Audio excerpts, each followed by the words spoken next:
like to start it sooner because there's a delay. But don't say I anything know personal. Mike is out there. He came in with me. I don't know what happened to him. You're not speaking to the internet. Correct.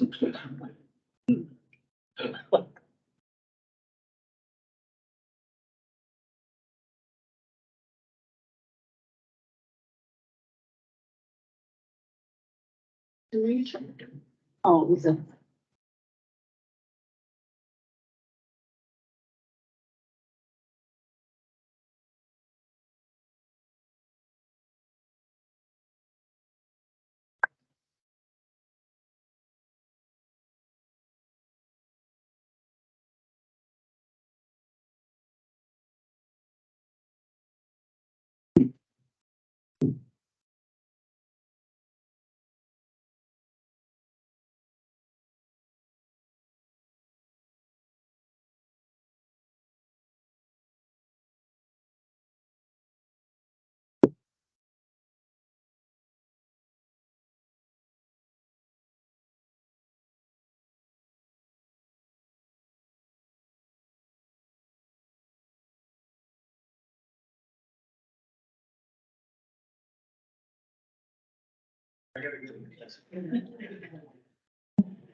Well, it's 6:30. Let's call the meeting to order.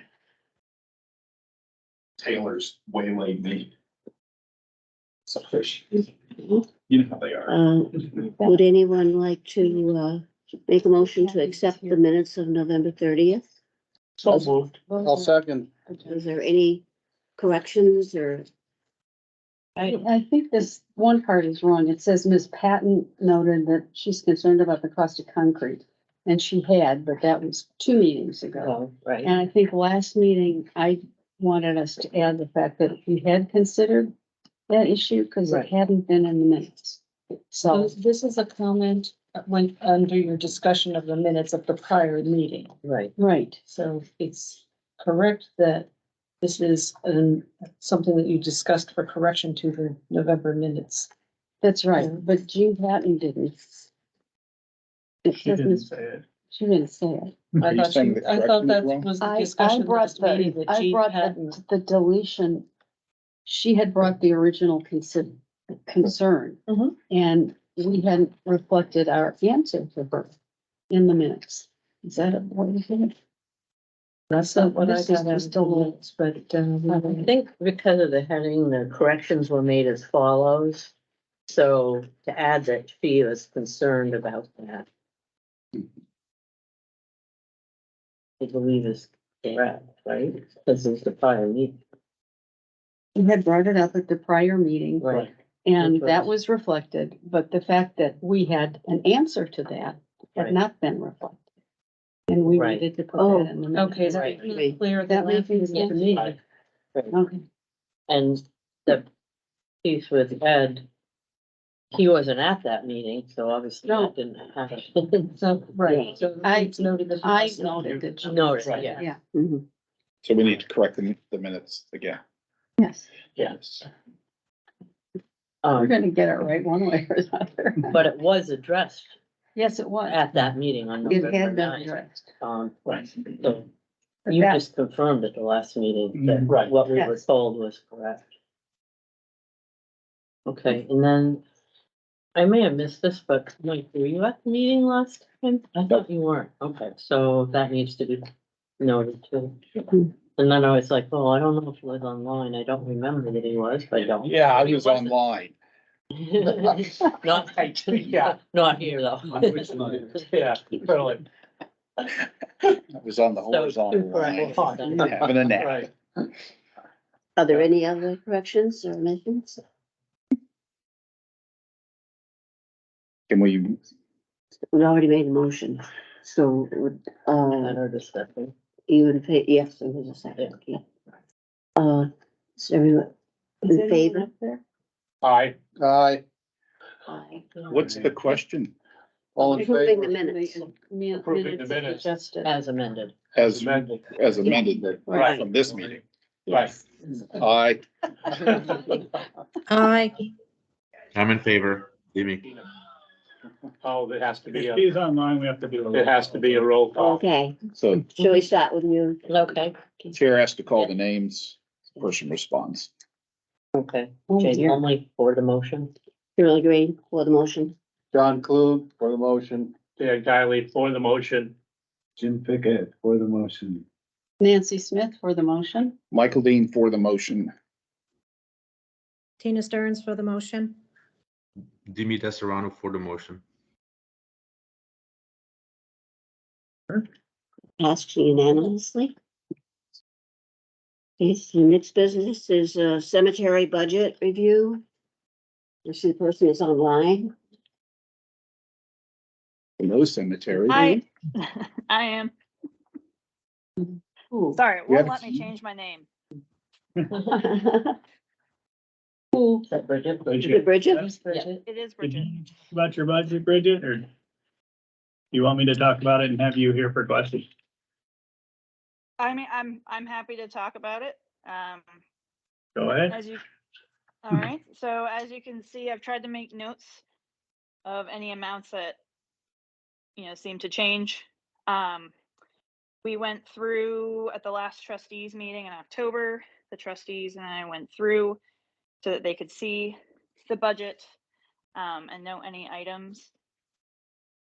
We talked about the stipend, or my stipend, so you'll see a change there, but otherwise, we tried to look at usage, so office supplies, for example, we haven't really utilized as much, so we brought that back down again, unless we see a change.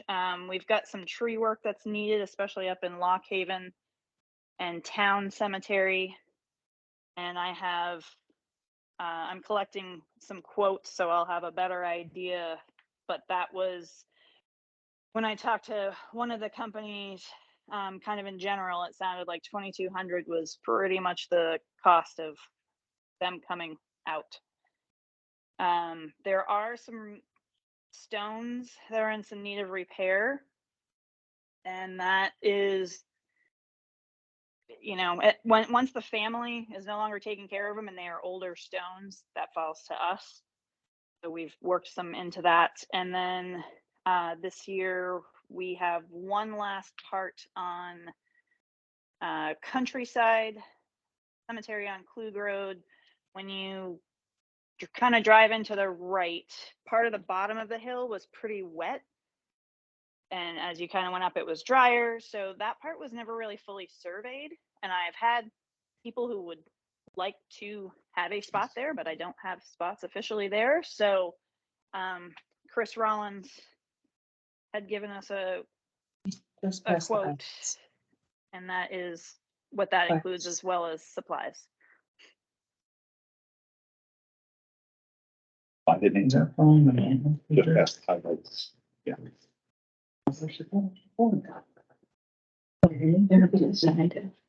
Are there any questions? I think I need a minute. I just found the paper. No.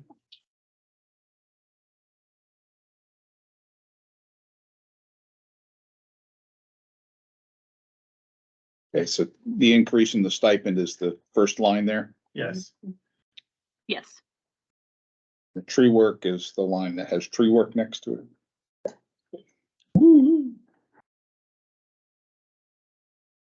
We have two things we can point out here. One, first, if you look at the bottom line, the budget actually went down this year. Right. The second thing we could do if we wanted to pull a little bit is the $1,800 for some stone repair could possibly come from the maintenance reserve for the cemeteries. So we could take some from that. And we did end up doing that with the sign work. Even though we budgeted some of that, we took it from the reserve, so that'll fall back.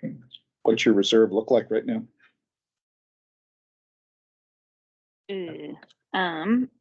So Lisa, do you happen to remember that? No, I do not. I But- don't either.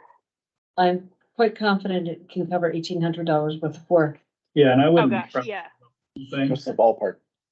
Are we talking millions, thousands, Tens of thousands. tens of I thousands? Tens of I thousands? thought it was in the 20-ish thousand, but I could be wrong. Do we have a Never just a sense sweat. up or down over time?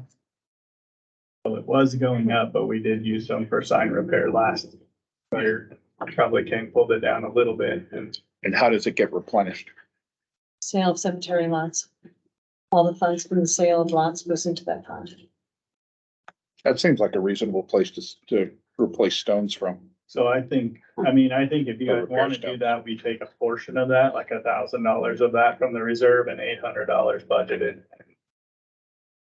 And I'm totally fine with that. I think we've got some work anyways, because I'm gonna have to, that's something I would like to talk to someone who does this. And just get a little bit of information from them and not just jump in and do it ourselves. I wanna make sure it's done correctly to the best of our ability. I don't begrudge the cemetery's money from the town. So I'm wondering if I should. But if they're getting money from the sale of lots, was that intended to pay for maintenance on the lots? On the other lots? Well, it's to It's a- basically maintain its perpetuity when they buy a lot. So that money goes in there because, Right. they forever have to care. I mean, Is that to me, money- that's exactly what this money would be for, to care for the Exactly. headstones and Yeah. those types. So when a cemetery is full, you still have to maintain it, Yeah, even though you're not selling lots anymore. so this money's in the reserves. The- Right. So I'm And I thinking of this money Why for would- that and put a little bit of down money towards it, because we do some other maintenance as well. And I can tell you, there were not really a lot of cemetery sales this year, so it kind of ebbs and flows each year. But the other 12 or 10 or 12 cemeteries where you're not selling lots, you're still maintaining. Right. Oh, yeah, correct. $1,000 is for all of the cemeteries, not just countryside. Right. Yes. Last question about that. Are we investing that reserve? Trying to earn something on it? Or is it just sitting in a savings account?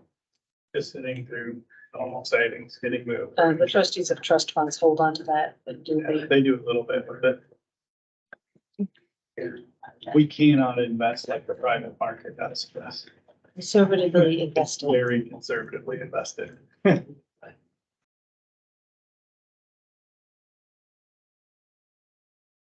Any other questions?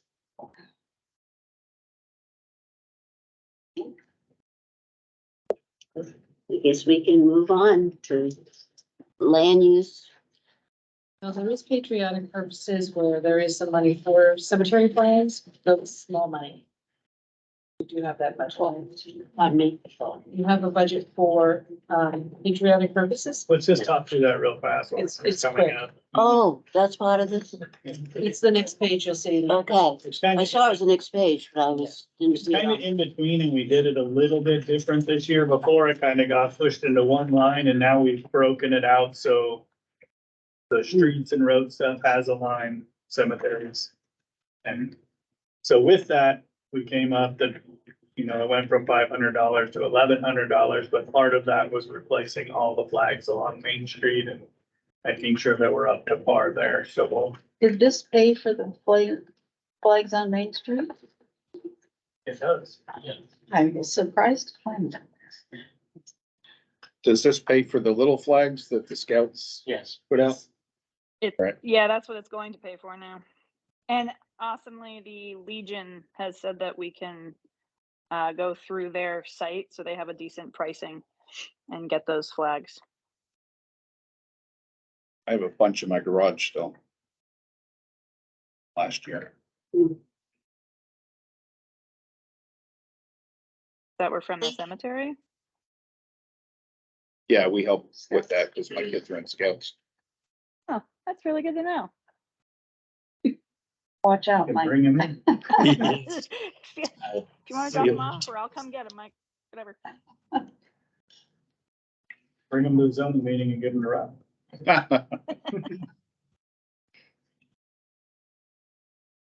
Thank you, Bridget. No problem. I guess you're up, Rob. Planning and zoning, it's me. Um, Zoning and planning. Thank you. zoning and planning. Yeah. Mike is sitting right next to me here. Like, 419101 is planning and 419102 is zoning, so there's sort of two components to my budget, you see. Planning sort of comes first and then unfortunately, the zoning comes down at the bottom. Fairly conservative, just most things flat. Only thing is, I'm looking at it here, I see travel. We have gone a little over this year.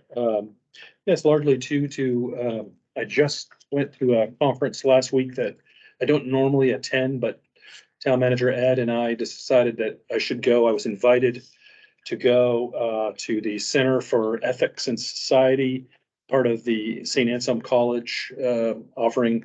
It was called the Housing We Need Conference.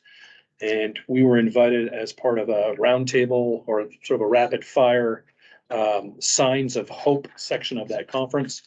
They were very excited to hear what was going on in Enfield. They sort of caught wind through, I think, the State Office of Planning and Development about things that we've been working on here in Enfield. The thing that sort of grabbed some headlines for us was our adoption this year at town meeting of the second ADU by right in all residential districts. I think that sort of put us on the map, if you will.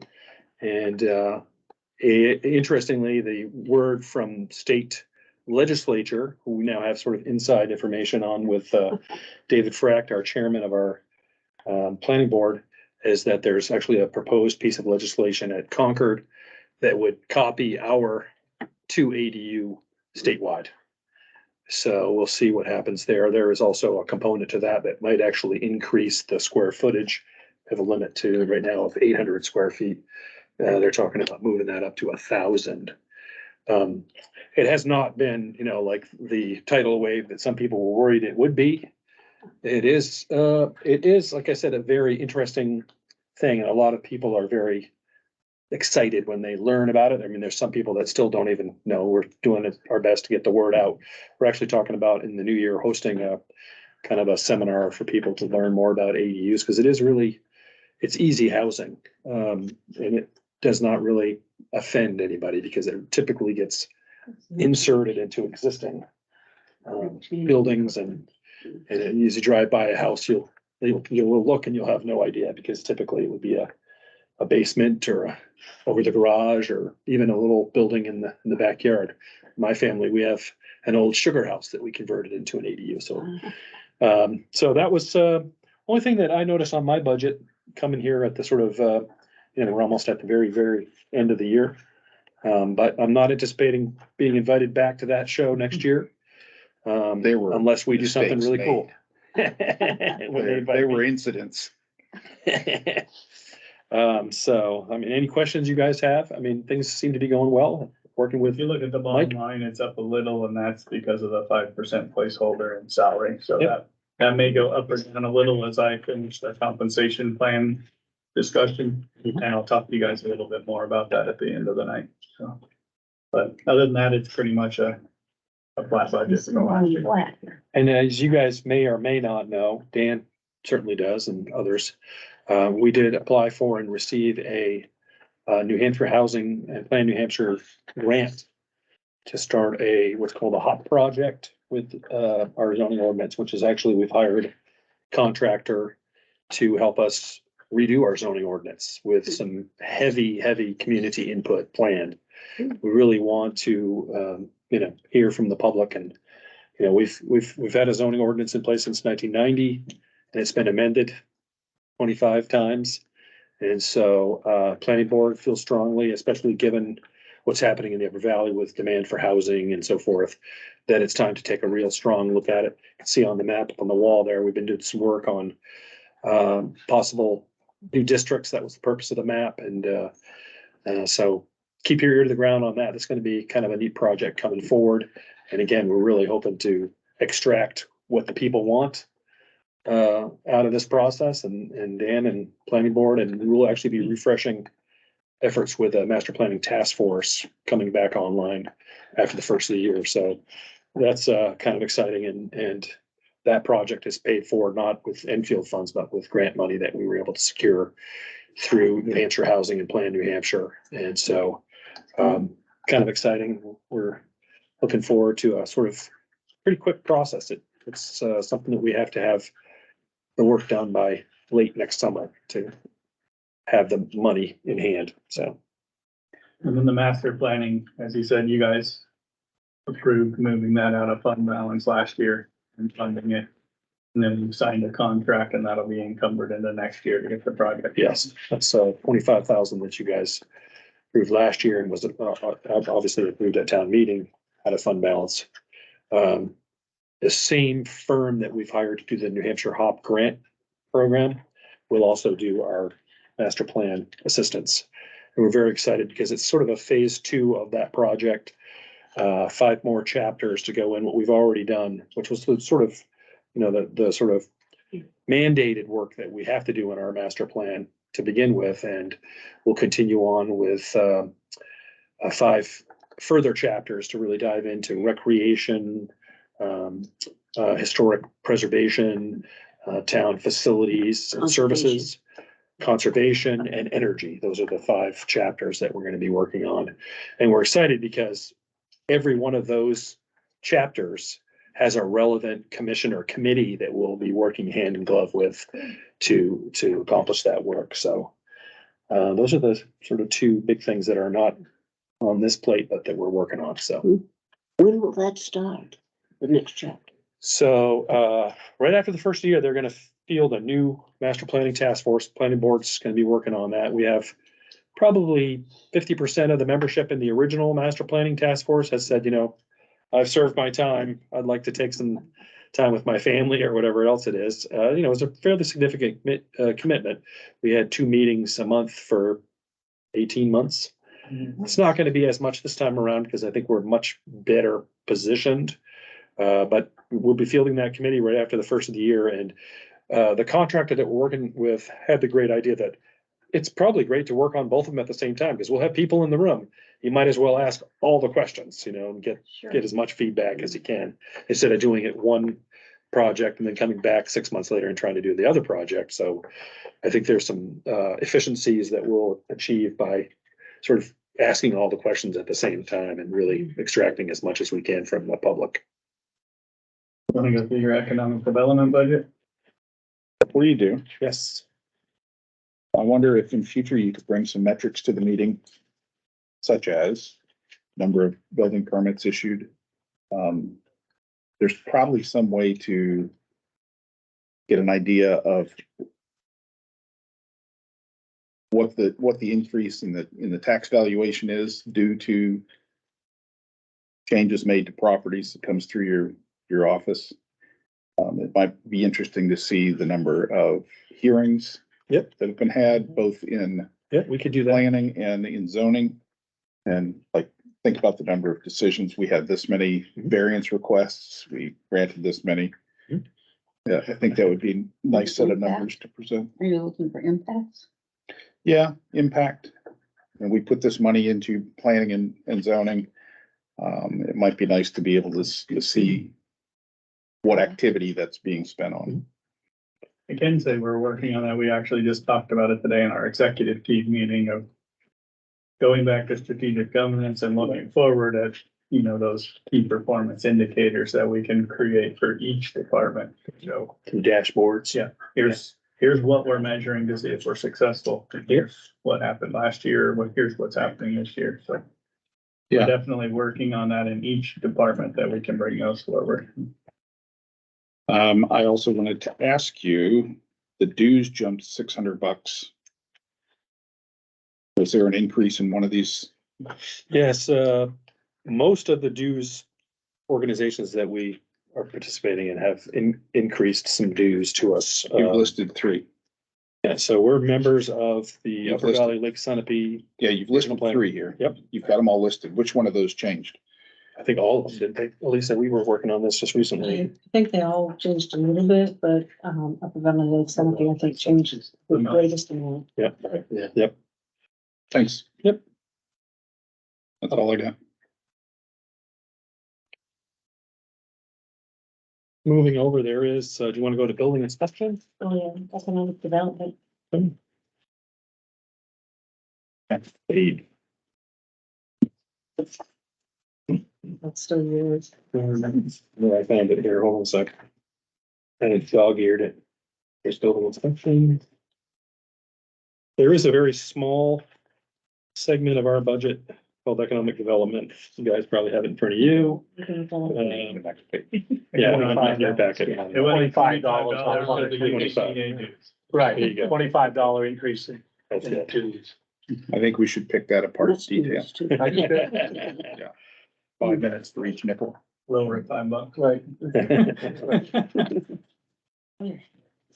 Building I inspection. am prepared to go, building inspection if you guys would like. Are you prepared?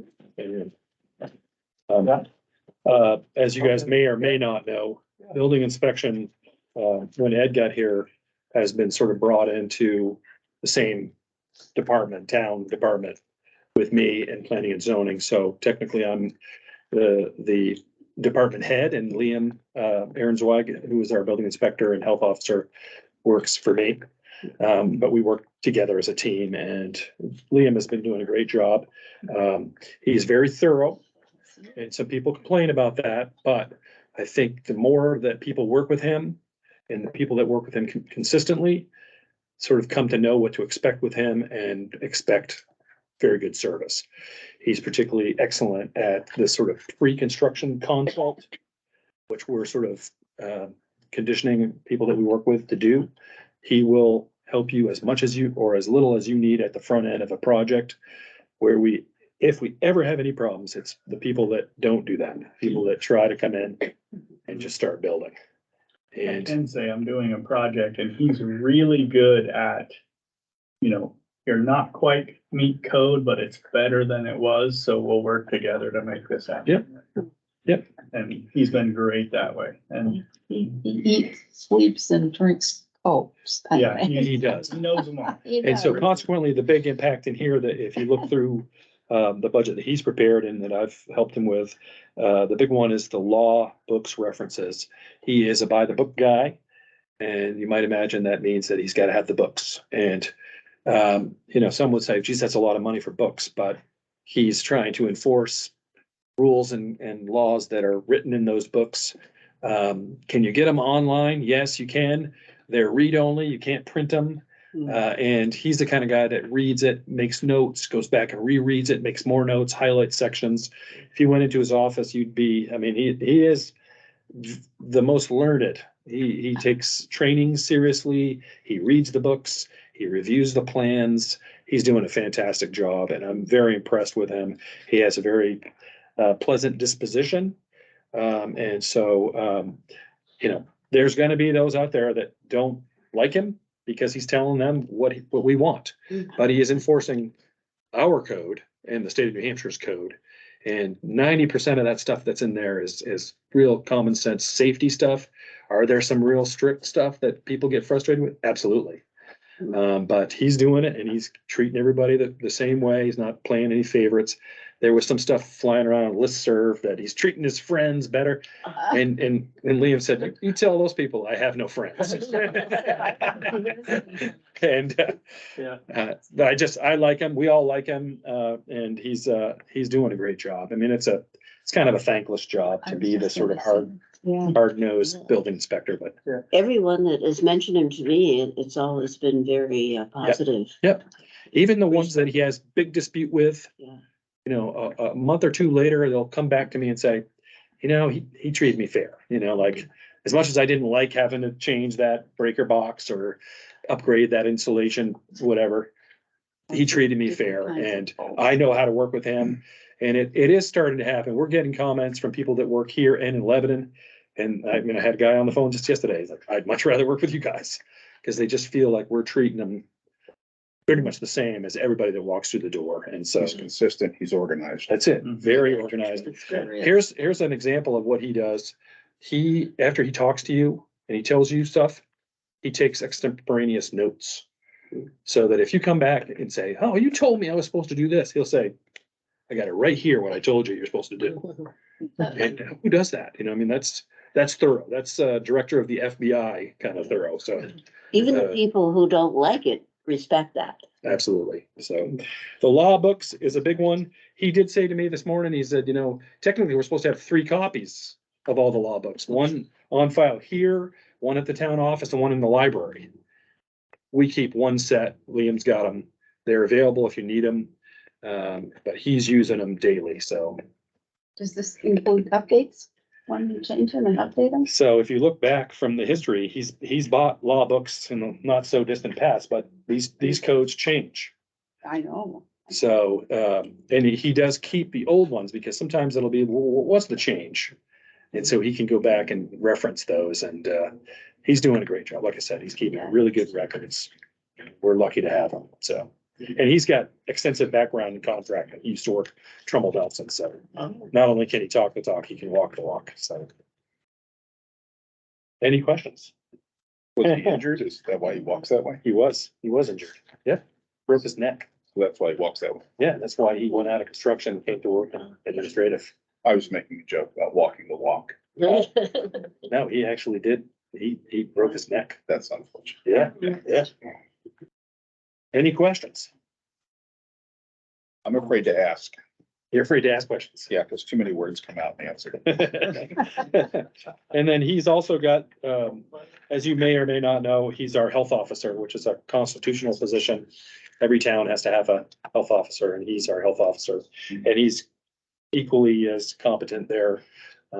That's sometimes a very thankless job, as you might imagine. We've had septic problems and there's a request in there, if we need it.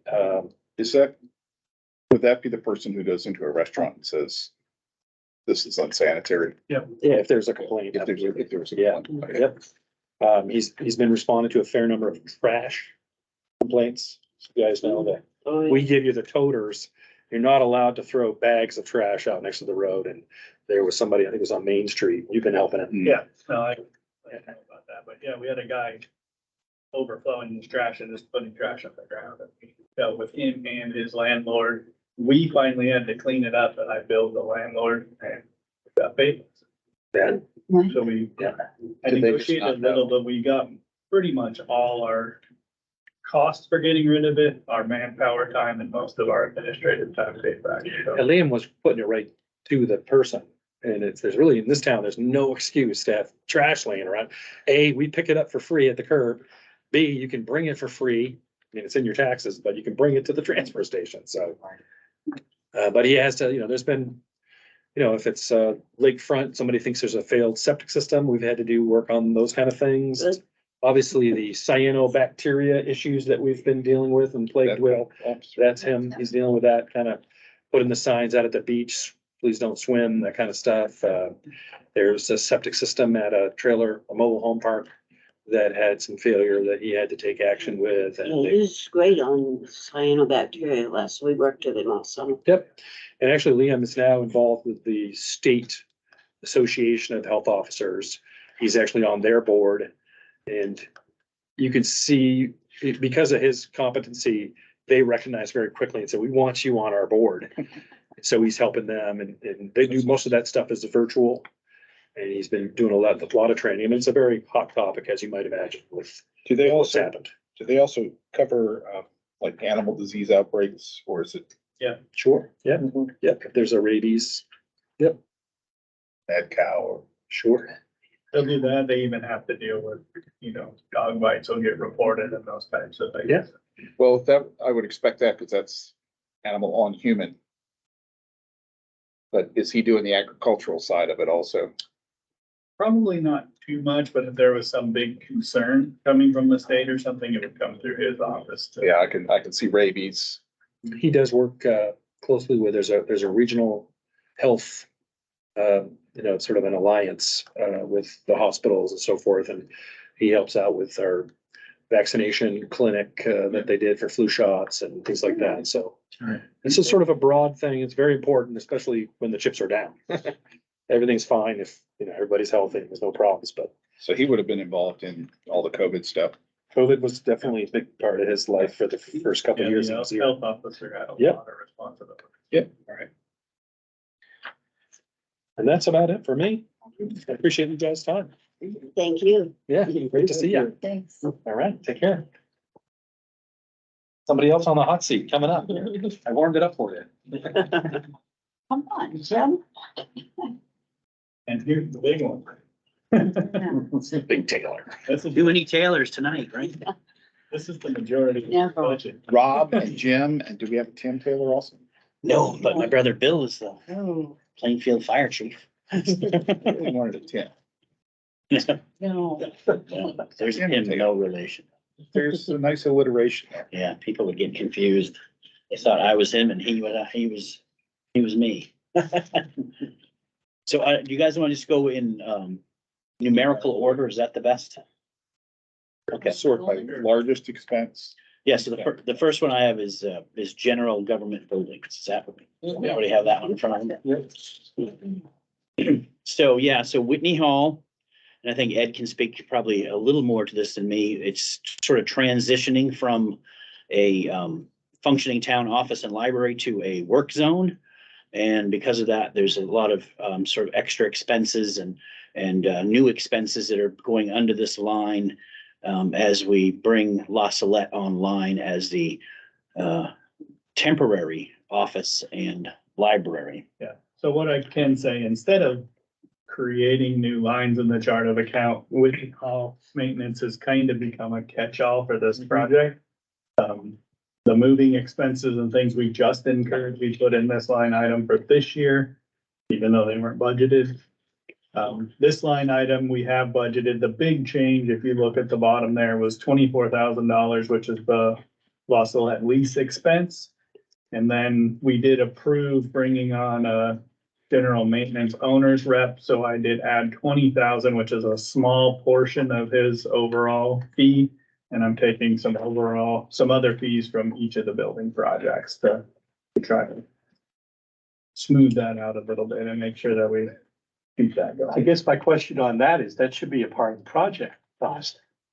That was, It can be, The I Warren use a article. little bit of it here, hopefully to work with that, but you know, we're over budget in both and I'm trying to keep it spread out as much as possible. I think we'd rather. I guess see you my stay only in budget. problem is we've got a warrant article that says you can spend X number of dollars. Yeah, To have an owner's rep, that would be a part of the project's 5.9. It shouldn't be, I don't believe, should be a part of the general budget. Can be though, but it's up to you guys, but you know, we're. over But then all of a budget on sudden, the both five sides. point nine becomes 6.2 because you put $300,000 into the operating budget. right. I'm not liking that. And this seems like. Well, it's exactly what you said, trying to spread out the over budget. A little bit, trying to stay within budget. I mean, both projects are over. Public safety buildings, $400,000 over budget. It's not gonna come in on budget. So we need to find where to get the rest of it. I don't understand that. I mean, it would be nice to say, I bet inflation is part of it. We didn't budget for inflation. We didn't budget for 10% inflation. We Yeah. budgeted for some inflation. uh, And then the warrant articles were written in a way where we can fund it from other places. It was for the loan itself. So I have talked with the attorney about that and we're just trying to do little things. The majority of the cost is gonna come from those. And I was hoping we could take a little bit from the general budget to make that happen. It's somewhere down there.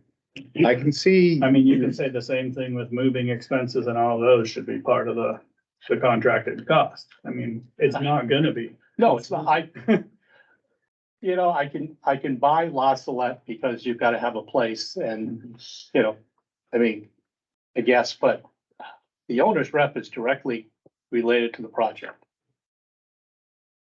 When the project's over, so is the owner's rep. So it was lost a lot. Well, if you want to go, I can go there, because originally my feeling was the rent is a part of the project too, because the original idea, we weren't going to have rent. I mean, We were these gonna are build things, one property, we'll build one and then build the other. and we can Right. argue both ways. I mean, that wasn't budgeted at all in Right. owner's rep, so it was Why do we- staff managing the project. Can't do that. We can try to do that, but I would much You don't rather want have a to. professional for $13 million worth of buildings that knows. No, I agree, you need an owner's rep. We Jim do, doesn't I want to mean, we do it. discussed it round and round and round, whether we Yep. got one or not, and Right. But. I can happily say I'm not qualified. Well, I know, and, you know, it's like, it was the same with the sewer project, it was a It owner's feels, rep that was a part of the project. it feels skeezy. And I think it feels like you're doing a letter of the law thing rather than the spirit of the the spirit of the agreement between the people in the town was, we give you this much money, you create these buildings. And now it looks like you're saying, well, okay, fortunately, we wrote the article so that we're allowed to do it this other way. You know, we left We don't some wanna back do it. doors in there. I don't see this going over well with the people who are going to fuss when you tell them it's over budget. Adrian has a parliamentary question. Should it be a warrant article? well, I don't think it can be now. I mean, we've entered a contract with an owner's rep, so we just need to pay for it somehow. But the other piece of cash that's not in that, it wasn't in the warrant article, was the donations to the library. That was no place in the warrant article, so that money has to get into the project at some point too, right? Yeah, we're working on that too. Okay. Are you thinking that can relieve the pressure on the budget? Well, Well, that'll have to be a library expense. that's gotta be a library, but it could relieve the expense to the library portion of it, but the number, I guess my problem is the number is still 5.9, whether, any way you do it. Not counting the owner's rep. No, Right. well, yeah, but it's a part of the project. Yeah. That's like saying we didn't put in a boiler, so we're going to pay for a boiler. But we didn't put, I mean, it was like this place here. It was put in for $1 million and there was gonna be a salt shed, but the salt shed couldn't get built because we didn't have because it wouldn't fit within the $1 million. Built it, 8 years later, I think. 8 years later, with Much more CIP money. funds. So we can move it. I put it there, but Where would we move it to? Well, that's it. it would go into It's the. gotta building go into the project. project. And it would be 10,000 in each. It's not Right, the end of the world, but right. you know, I was trying to spread it a little bit between multiples. And I said it at the meeting when we were I mean, it's gonna be a awarding select it, board. that some of It's it gonna would be a come from the select general fund, and question, some would come from the John. building project. I think people would be willing to accept. I know I'm more comfortable with the rent on the La Salette property coming from the general, Right. you know, the operating fund. I'm more comfortable with that. And any money we have to spend on that, I mean, is that what your pest treatments are? And Well, we did them at Whitney Hall anyway. We will move some of them over to there. It's continued expense from what we've done before. Yeah, We may so not do as much, but that kind of stuff, I can get behind that. But stuff that's tied pretty firmly to the project. And I understand that, yes, the rent is also, but for some reason, that's easier to swallow as an operating expense. Here's the thing I don't, wanna see happen is if you move it out of here and we put it in the other, and then we've done it in our school, we've done it in every building we've ever made here. All of a sudden, you know, we didn't have enough eaves here so that we didn't ruin the side of the building. At the middle school, it was, well, we're gonna make the gym be the cafeteria, and it has that god awful garage door in the middle of it, and, and it's horrible. So if you do that, and you're already over budget, what are you gonna change? And we have a history in this area of, well, we won't build quite what we thought we were gonna build. And I don't think we make good decisions on that, because later we have to fix it. You're thinking And it of the costs. salt shed? Yeah. Yep. Well, Is that the okay. kind of And thing that- over and over, The we over- A lot of over things in and this over. building. So we have to decide if you're gonna keep this in the, where Ed has it. Does that help us not kick it down the road and then have to make a change? I think And- we're talking about a pretty essential element here, and I can see a lot of good reasons why it should be part of the cost of the construction. I don't think we shouldn't be embarrassed about that. I hear you too. I think what I hear you saying is if we put it in with the construction and we do that with other costs that we could put in the operating fund, we may find ourselves under so much budget pressure on the construction project that we will omit things from the building that we shouldn't. And so that in itself provides a reason to keep this, I'm saying, I And the think we need to look at the big picture. yeah, And I might agree with you that, yeah, in the ideal world, this would have been anticipated. Yeah. But it wasn't. Yeah. So now we have to deal with it. And, I don't wanna get us in a position where now we don't build what we say we're gonna build. And it's not that 20,000 out of millions is huge, but to an individual homeowner, 20,000 is a lot of money, and what we you know? what we decide about this particular $20,000 item will inform decisions that Ed and the select board have to make in the future. They'll know, oh, the budget committee was not cool with that. They don't want to do that. So I think we can signal the willingness to compromise and work by. Have I said enough words? I thought the word compromise. Yeah. Isn't the right thing to do go back to town meeting and say we did not forecast inflation and we're short on money? Could be right, but maybe not the most, Expedient. well, It may not pass. right. In Right. black and white thinking, yes, Right. that's probably the right thing to do, but to Right. benefit the community, it probably isn't the smartest. Well, and the hardest thing is the numbers are still changing and they change Yeah. daily. And I know. we're working hard to bring them down. I brought Whitney Hall down almost $100,000 today without cutting the building. It's, I mean, we're playing this game and we're going to until the final nail's driven in that building. And, if I can get it all the way down, then great, we did it and we won't spend that money. and we'll go We are somewhere caught else. in a very weird economic climate. It's a Yeah. lot like the weather, you just don't know what's going to happen next. Right. And so I think we've got to be flexible. Okay, all right. I could buy that compromise, John. Yeah. And I can tell you as a manager, that'll be the last 20,000 spent. Right, If I can squeeze it into those yeah. other two, we will, and this money will stay and we can. offset Truthfully, some. I'd rather see it showing here than at the end of the year, lines getting moved. I'd rather see us showing it and coming out and saying it. Yeah. Rather than we moved it from, because we had a person we couldn't fill the position, so we moved $20,000 from there to this line. When in rights, you knew this 20,000 was gonna happen, so it's in here.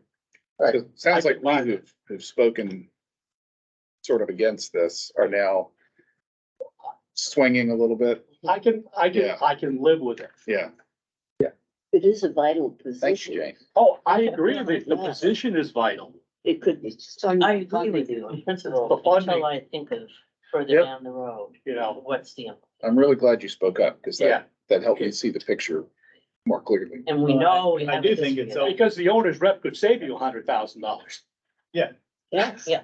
And then we could actually put shingles on the roof. Right. How Yeah. about metal? Not have to But I do replace think it it's in our important to lifetime. be really open and Well, that's what I'm transparent. saying. It's gotta be transparent and out there, and the question has to, the answer has to be there, I don't think the roof. and it has to be a highlight. Because it's a highlight on the highlight page, but it's not a highlight on the, on the budget page. No, and I do want to reiterate, that question came during the select board meeting from the audience actually about how will this be paid for? And the answer was a little bit out of both budgets and some out of the general fund. Okay. I think you've got our support. I'm not speaking out of turn. I don't- When does that ever Sure, stop me? I'm Not looking to do any more high bond issues for a while. We gotta get these ones done. Yeah,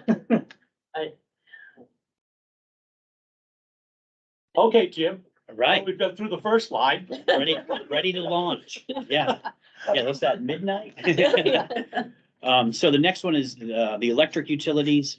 That's up primarily because of the addition of an extra couple of buildings to our footprint for this next winter and probably the one after. The building that's serving as the library is heated with electric heat. And so that's a hard one to wrap around. I haven't seen any bills. I don't know if Elisa's seen any bills from them to see what they have been paying over the There's a last. lot of that in here this year that's.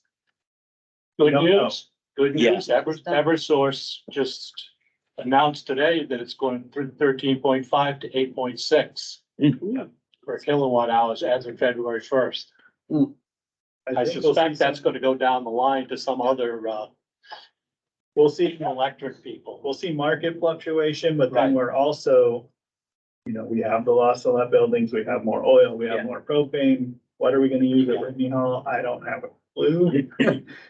So there's a lot of flux in some Right. of those type utility numbers. You got no idea what last light's gonna cost because Or it's Whitney electric and it jumps up and down and it's probably never been at that heat before.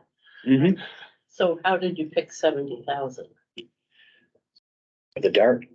But we looked at what we've spent. What we've this year, spent and, yeah, And we kind of made an estimation of, Yeah. we're not gonna use as much in Whitney Hall, but we may use more Maybe. over here. Right. We're gonna be using some for both. Which buildings at La Salette did you take?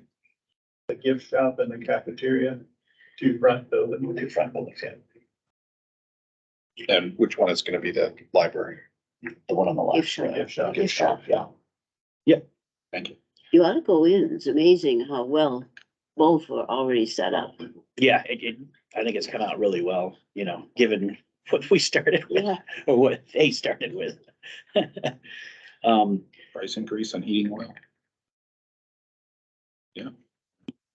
So the next line, that's gonna need some adjustment is the community building maintenance budget. And, we've got 19,000 in there. That takes care of the ordinary maintenance and one of the two projects that's needed. We need to refinish the floor and then the ramp fascia is falling apart. It was done with kind of concrete-y, stony looking things. Anyway, so we currently have one of the two in there. We were thinking maybe we would try to, do one of them this year if there had been some money left over, but I don't think there's necessarily going to be. We could either, put one off for another year or, I could increase that line item. I do have a couple of other items that will be going down, so maybe it'll There's a couple balance things out. we can do there as well. We decided, you guys had allocated $10,000 for the backstop at Hughes Park last year. We had trouble getting RFPs and then discussion started. I don't know if it got to the rec board level, but through some of the rec commissioners and Kevin about reinvigorating the redesign of Hughes Park. So we had someone come in, look at the backstop. It is leaning, but they determined it was not an immediate threat or dangerous. So we decided not to do that. So that $10,000 should either be falling back into fund balance, which we could reallocate. Or if you guys were okay with it, we could just move it now and sign a contract to get the floors done. So the floor that you're doing is just in the big room where. Correct. Yeah, That just seems so high. $9,000 to, not cheap. It's a big area To do that. and, how many I did square the feet? one in our church. yeah, Which would be about the same square footage. I did that all the way out to the old building. We'll rent the When? machine for you. About 3 or 4, I like that, Jane. 5 years Yeah, ago. 'cause 3 or 4 years ago, it Yeah, was, we did it ourselves. So let's you and I Yeah. and Nancy will go to Upper Valley Rentals and Right. I'll rent. And, but when you do it, you don't want anybody on it for quite a while. You want it that's, to really. exactly, it needs to be closed for a week at least, I yes. closed it, we closed down for about 6 weeks. Yeah, Oh, that's not But gonna we happen here, could. but, But, you Yeah. know, and so that, yeah, that was, that's the other reason is, they come in every day and put a new coat down and, ventilate it and do all that stuff too, so. How Um, many coats do they Put do? on it. at least 4, and they said they could do 2 more. The 6 is the $9,000 number. They could do 4 for, I think, about 7. So, I guess we're looking for a little guidance on that. I mean, that's. and what are they gonna put down for, 2.6. do you know? I've got it written down. I don't know off the top of my head. Well, there again, it's better to put on the coats that's needed to. Right, yes, last to get than the- have it- I would agree with that Right. totally. Yeah. Do Yeah. the 6, Yeah. not the. That's a lot of use. Sure does. Yeah. That's $1,000 a coat. Mhm. I did that math in my head. It's good, Mark. Well, and the materials, you know, are Yeah, it's a very, lot yeah, more per yeah, gallon. than it's they a lot used of to be, but gallons. Yeah, Oil and labor's a lot. Yeah. everything's a lot. You can double your materials easily. We can't find people. Yeah, so I don't much care what you do with it, how you pay for it. I'm happy with that number. Just a little input, John, you might be, you've been on the board for a while, but when my kids were little, they redesigned Hughes Park and they moved the backstop where it was, because where it was before, the balls were hitting the Methodist church. So when I heard they were gonna move those things around, I was like, that's not probably wise, because they already had that issue. So just, and I don't remember where it was, but I do know. I th- it I was a think- problem. It's on the other side of the pavilion. Yeah. Well, I'm pretty sure that backstop's been there for a A long long time, Yeah, yeah. yeah. Yeah, I remember there was plans to redesign, but I don't think I don't that think, nothing get I don't think adopted we really. have, No, we have some plans, but. Yeah. Exactly. It never got executed or whatever. And part of the problem is that, there's talk of a roundabout there, which would change where you can put things. and Where? So forth at, Main Jake Street. Fuller. and- Maple, Main and Main and 4. The nightmare intersection. Yes. well, DP, DOT is, I'm not. I really wish sure they with that would idea. do it Yeah. at 4 I'd and like 4 to see a mini Not a big roundabout for. Yeah. It's the only Yeah, place that would be a good I'm one. nervous But you're not very big. I'm telling you. And then the last major one was the Shed Street garages and that's for the demolition. And that was in, I'll go back just a little bit real quick here. The chemical toilet rental was up a lot this year and that was due to vandalism. Yeah. We had a handicap one get destroyed and that was almost $2,200. So I don't know, they never caught the guy or Not that I- couldn't prove it for some restitution, but that was unfortunate that happened. And you don't have any cameras there or anything? There's cameras, the police have a couple of cameras there, but they're not, shine in that direction. Yeah, Oh, and it's hard. I talked to Royce, I mean, you don't want a camera shining right on the toilet. on a toilet, yeah. Yeah, you So know, it's. trying to put them in the right. spot. And then, on the good side, going to the building thing, we had a huge win this year with some very talented DPW staff members who constructed a 36 by 72 storage shed for begged, borrowed, and stolen and reused materials for under $10,000. And that would have probably cost the town close to $100,000 if we'd had to build that. And Where is that? it's right up back here on the next Yeah. level up where Really? where we dumped the thing. So that was a great project. The guys had a lot of fun. It's, breaks up some of the DPW monotony.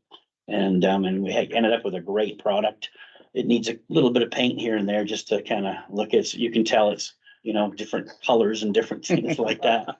And, but it does house, chipper and our mowing tractor.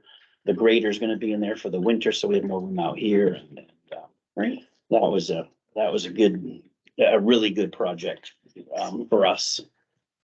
And timely with, Shed Street getting demolished. So I'll jump to, let's see, highway. Can I ask, are we now in a position where we can sell the property on Shedd Street? Not yet, We have but we're more- getting really close. Okay. We'll have the last building down sometime in the, hopefully first quarter, but sometime around the beginning of next year. And then I need to just double check. I know DES just released another thing that they want us to do another round of groundwater monitoring, so we'll look at that, but. You said released? Do you mean like sent you a requirement? Asked Yeah. you to do something? Yeah, said we had to do more monitoring. Gotcha. And so the highway admin, I mean, this is pretty straightforward, not a huge change. We are struggling to fill our, seasonal, highway worker position. We had a kid for the last two winters, and it worked out great. He went to Lebanon for, greener pastures. And so we've been trying to fill that position. We thought we had a guy, we gave him an offer, but again, it wasn't enough money. His current employer, beat us out, I guess, if you will. And, so we're still gonna try to fill that, but at some point, we're gonna probably pull the plug on that, and that may change this number a little bit. Jim? Can you tell us where you are again? I'm on 4311. He jumped Oh, to the actual 110. Oh, I'm sorry. What Page is what I you said. read No page on I don't have a page on. I read this page. Other general government was not talked about. Could you briefly tell us what greener pastures means in like real terms, so that we know? Because we've talked often about how we lose people. We'll do that. Did they offer him more money, better location, Yes. more fun equipment? More. Did they pay for his clothing? He went there for more money, basically. He was working for Pike in the summer and for us in the winter. And, then Lebanon, I think it was One of those. yeah, I think he told me it's like $26 an hour, and we were paying him, I think, $21.50, something like that. All right, so let's put that in our pockets for.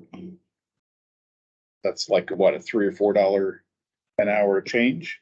And we lost a valuable employee because of that. 5, it was 26 to 21. That's 4.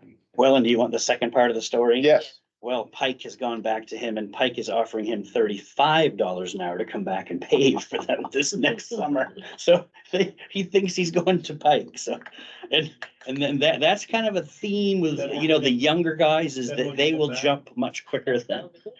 Then we'll get it back for seasonal. Well, maybe. Oh, he's gonna go to Lebanon full time? Is that what he was thinking? He went to Lebanon full-time, yes, yeah.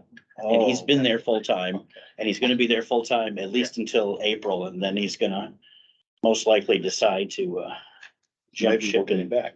and go and, walk behind a paver for ungodly hours in summertime. Well, that's horrible So work. right now you have an opening.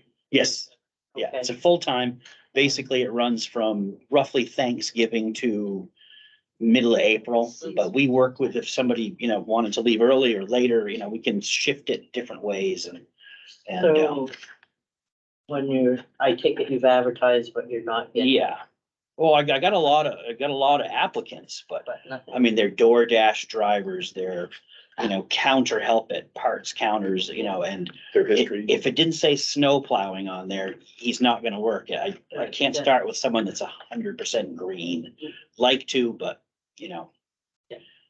So anyway, that's where we're at with that. We've got one or two others that we're gonna contact, but they don't have strong resumes or ties to this community, which would be ideal. Then you'd get someone that maybe, So you when get more than 1 year. opening like that, how does that affect like overtime, that kind of?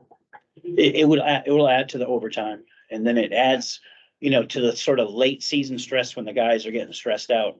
With that guy, you know, if you get a storm that's not 100%, you know, I've got a guy that likes to go take his kids ski jumping. And so sometimes he's going to Lake Placid. And, you know, if you have that guy can get away for a weekend. He comes back a new man. And you know, we have had a couple of some of the winters before this kid came, we were short staffed, didn't have the seasonal, and you know, you guys want to kill each other by about the 1st of March. And so You don't want people plowing angry. exactly, yes, that's right. So when you're paying the overtime, how does that compare to paying that position? Another $4 or $5 an hour. The overtime Yeah. won't cover the seasonal position itself. No, Cause they're but the working all increase, the time. an increase of pay of that seasonal position, how do those weigh in? Good question. Yeah, I'd have to look at that pretty close because We'd have to look at what it was and then the other, I mean, it gets really technical at that point, because then, you know, if you bring a seasonal guy on that's making $3 an hour more than your normal employees, now you start getting a bunch of Yeah. begrudged employees that are working Right. full time. Good point. So it's always a balance when we're looking at what we're gonna offer somebody a salary. And we do look at what we've paid people, look at what our workers are doing and where we think we can pull some money in. I mean, we make that judgment every single time we're making an offer. so what was the other government number? I don't know if I've got that. Other general government, we can cover it after you. It's Okay, covers you, but not much. not quite, okay. So, okay, so I'm on 4311, which is the highway administration. If you want, you have the list of the highlights.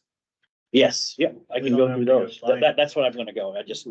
I'm on that one now, and so. So the contracted services, we've put 25,000 in to continue on the invasives project. They have done an inventory. And Ed put out an RFP to get a vendor who can spray some of these spots.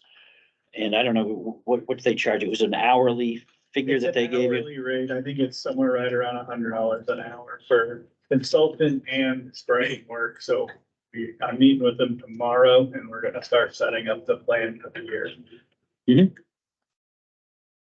And then under diesel fuels, I think we're gonna, I'm asked to drop that by 4,000 or 5,000. I think that the price that we have right now, and at least the forecast is pretty good. And so I don't think we're gonna be as high as I thought we were when we first looked at this. And one of the reasons I made it so high was at that point, the transfers to other departments had not been made. So we had all the gas and all the diesel for everybody. And then those get transferred out and we get credited and their budgets get a number. And back in August, that hadn't been done for a while. So it was looking at something that looked like we'd spent a lot more than we should have, but that isn't the case. So I think we can drop that one a little bit, and also the gasoline one as well. Which is 635, which is not on the highlight sheet, but we're currently at 13,000. We had budgeted 17,000, and so I expect that I think we're going to be closer to the 14,000 range, and so we could probably drop 2,000 or 3,000 off of that.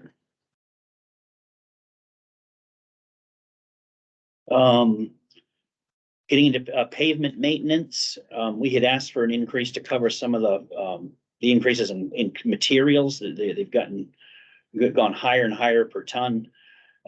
We did get a grant, a state aid grant for 39? Says 39. 39,000. And so what we did was we reduced the ask by that amount. So that brought it down to 197, but the actual expenditure will be what we had asked for, which would be 39,000 more than that. So that should keep pace with some of the increase in costs and so forth. The other thing in there, if you look, is a $12,000 for a road survey to study our roads and tell us what condition they're in and help us prioritize a paving plan for the future. Yep. So we did leave that in there as well, So if I take that out, we're down to about 185. which is the same as last year. All right, so we're looking at a $40,000 increase in material cost?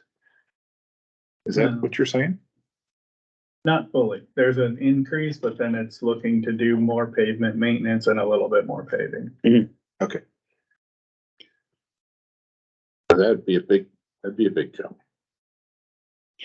Yeah, and then, you know, here's the line item that has a big jump. It's, you know, essentially doubled. The ask is doubled, and the reason for that is because the cost of the culverts has doubled. And so that, we're way over. Unfortunately, you know, we couldn't stay within that line item because we had several culverts that manifested that we hadn't planned on that had to be done, and a couple of those were good sized ones. The one at the bottom of George Hill Road, that one, the material, the two pieces that made that up, they were over $3,000 because they were 36 inch in diameter. So those bigger culverts have gotten really expensive. The small ones are, you know, right up there as well. And so if we want to keep pace with culvert replacements, and we have over 600 cross street culverts here in town, you know, we need to be doing 20 to 25 a year. And What if you don't? what if we don't? It's gonna be even more expensive, I What- guess. Well, I'll tell you, if we don't, we do. Right. I'm not proposing that we don't. Right. I'm saying, You lose the road. if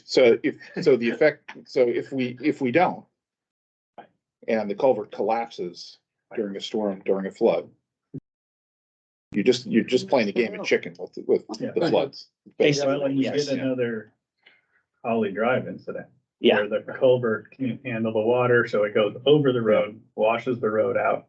And then you're wishing you spent 21,000 on culverts because repairing a place like that costs. Are you in general going with somewhat larger culverts in many cases? We are sizing up when we can. Unfortunately, Enfield has a ton of ledge. And so if you, the problem with upsizing is that you have to keep the amount of cover the same as the diameter of the culvert. So, you know, if you go from 15 to 18 inch, you gotta go from 15 inches of cover to 18 inches of cover. So then you need, you know, 6 more inches of depth, and sometimes you just can't get that in, especially like Shaker Boulevard and places like that. Interesting. So. I did not know that. You could put in two, right, as opposed to just one? You can, some places, yes, yeah, and that helps, and we have had places where we put up, you know, one in and then one at a little higher elevation, so this one takes it most of the time, and then if we get to a flood or a, you know, flash flood type thing, it will hit that next one. But again, then you're buying 2 culverts, and that's more expensive than the 18, going from 15 to 18, so. Where did you do that? Just curious. Put in more than one. Yeah. Smith Pond Road is an example after Irene.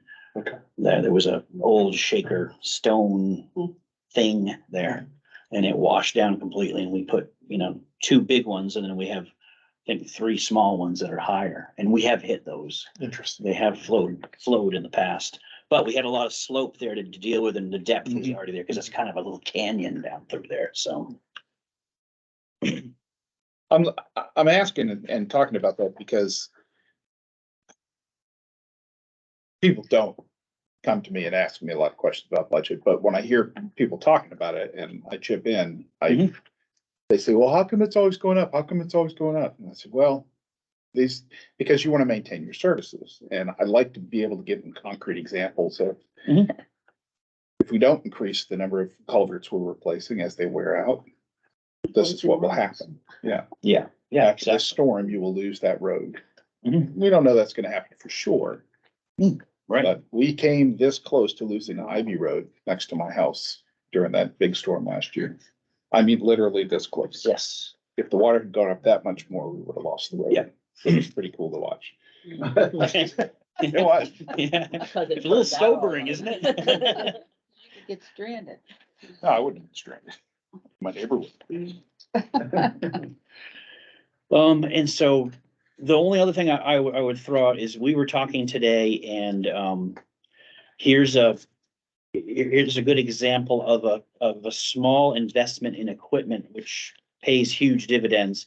The vegetative management, we had increased that around budget time, Is this because roadside mowing? actually, no, it's for more technical tree, like getting Fox to come in Okay. and help us take down a big tree or, you know, get limbs that are overhanging things. But we purchased a platform that goes on our loader, which is that's about 10 feet wide and maybe 4 or 5 feet deep, and it has a rail around it. And so I got a guy out here that he loves to be in that thing with a pole saw. And I so saw them they do that on run our him way road. up in the air, and then Yeah. he's got this pole saw that goes way up even higher. And they went up and down the roads they've been out 5, 6 days since we got it. And it's sort of transformed the whole way we do things. And so we'll still need to have Fox, but we won't need $10,000 worth of Fox.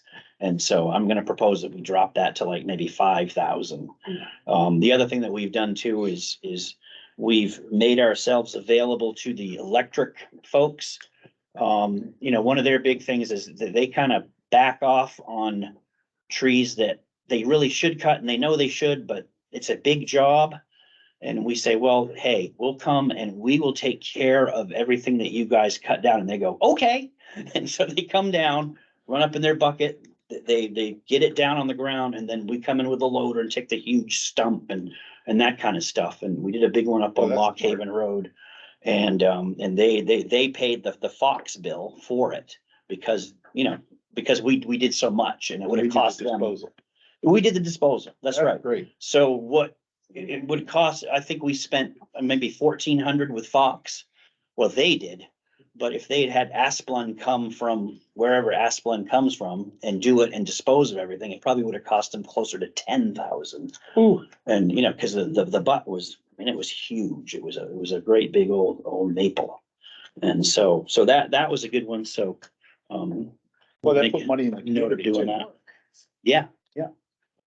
We've had good luck. And then the Asplund guy was in here and he was all bummed because he said that Liberty's decided that they're going from a 4-year trim cycle to a 7-year trim cycle. And he thinks that's a nightmare. It's just like not replacing your culverts. It's like, you know, they're gonna have a storm and it's Yeah. gonna put everybody's power out. And seems to be money to get guys to come up from Virginia to work on power lines, but we can't trim them. I mean, come on. So anyway, Aggressive. yeah. We want to aggressive. We want to keep cutting everything. Yes. I think we need a citizens action committee to dynamite small trees, force the issue. All right, so I'm on solid waste. Before we go there, one Speaking of thing to solid, consider as we go forward, and we can get you more information as we get closer, but, Dynamite. I believe we're gonna have about $60,000 fall into fund balance that were from a FEMA reimbursement that we had come in revenue. We may be able to use some of that money to offset the culvert increase, because that's definitely a stormwater effect. and Oh, that's a good idea. stormwater money Yeah. coming back. Yeah. If we do that and kind of keep it as mind as money out there, we may be able to do that for the next few years to use that FEMA money, because it comes in years after we spend the money. That's a nice bullet for our Really just slides. doesn't fall back in. Mhm. So using that money to help stormwater across town is a great way to do it. We know we're gonna have increased flooding with increased storms, so upgrading those culverts and making them larger and stuff. Let me see if Demi. Hey, Demi, Yes, that would make a really good bullet for our slide to say, you know, the town's improving services by replacing culverts more frequently. And, you know, it drove up the budget a little bit, but the FEMA money is coming in. We love the federal government. They're helping us. yeah, You that's got a good one. slide? Yeah, I mean, we can use 10,000 of that easy, or 11,000 of that to offset the increase in culverts. And it's not really touching that money very much even. Um, Unrelated question, are we buying less salt? Salt price up 34%. But it's level funded, It's level funded, yeah.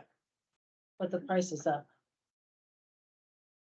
So we're not buying less. Well, we're actually on a contract with Concord and a bunch of other towns now, and so it's not up 34%. We are on it's pretty close, and that's why I felt comfortable doing level funding this year, because it's So I pretty should close to the remove same. Yeah, because So in other words, they did, that note needs to go away, but they did a lot of work to make sure we got in a consortium to keep prices very similar. That's another good. That's a good one. Yeah. Yes. Yep, that is a good one. And so the last thing on was the winter sand. This year we put out a bid RFP for getting sand trucked in. And the bid price, which we paid last year, was $14.50, and this year it was gonna be $22.50 a yard. So at $22.50, it made more sense for us to haul in the ledge sand that we call it. It's called super grit. It's a little bit heavier than manufactured sand and a little lighter than hard pack. But so we've got a good pile there, and we had quite a bit left over from last year. We were looking to just supplement this pile, but it's gonna make sense to just bring in that for this year and next year.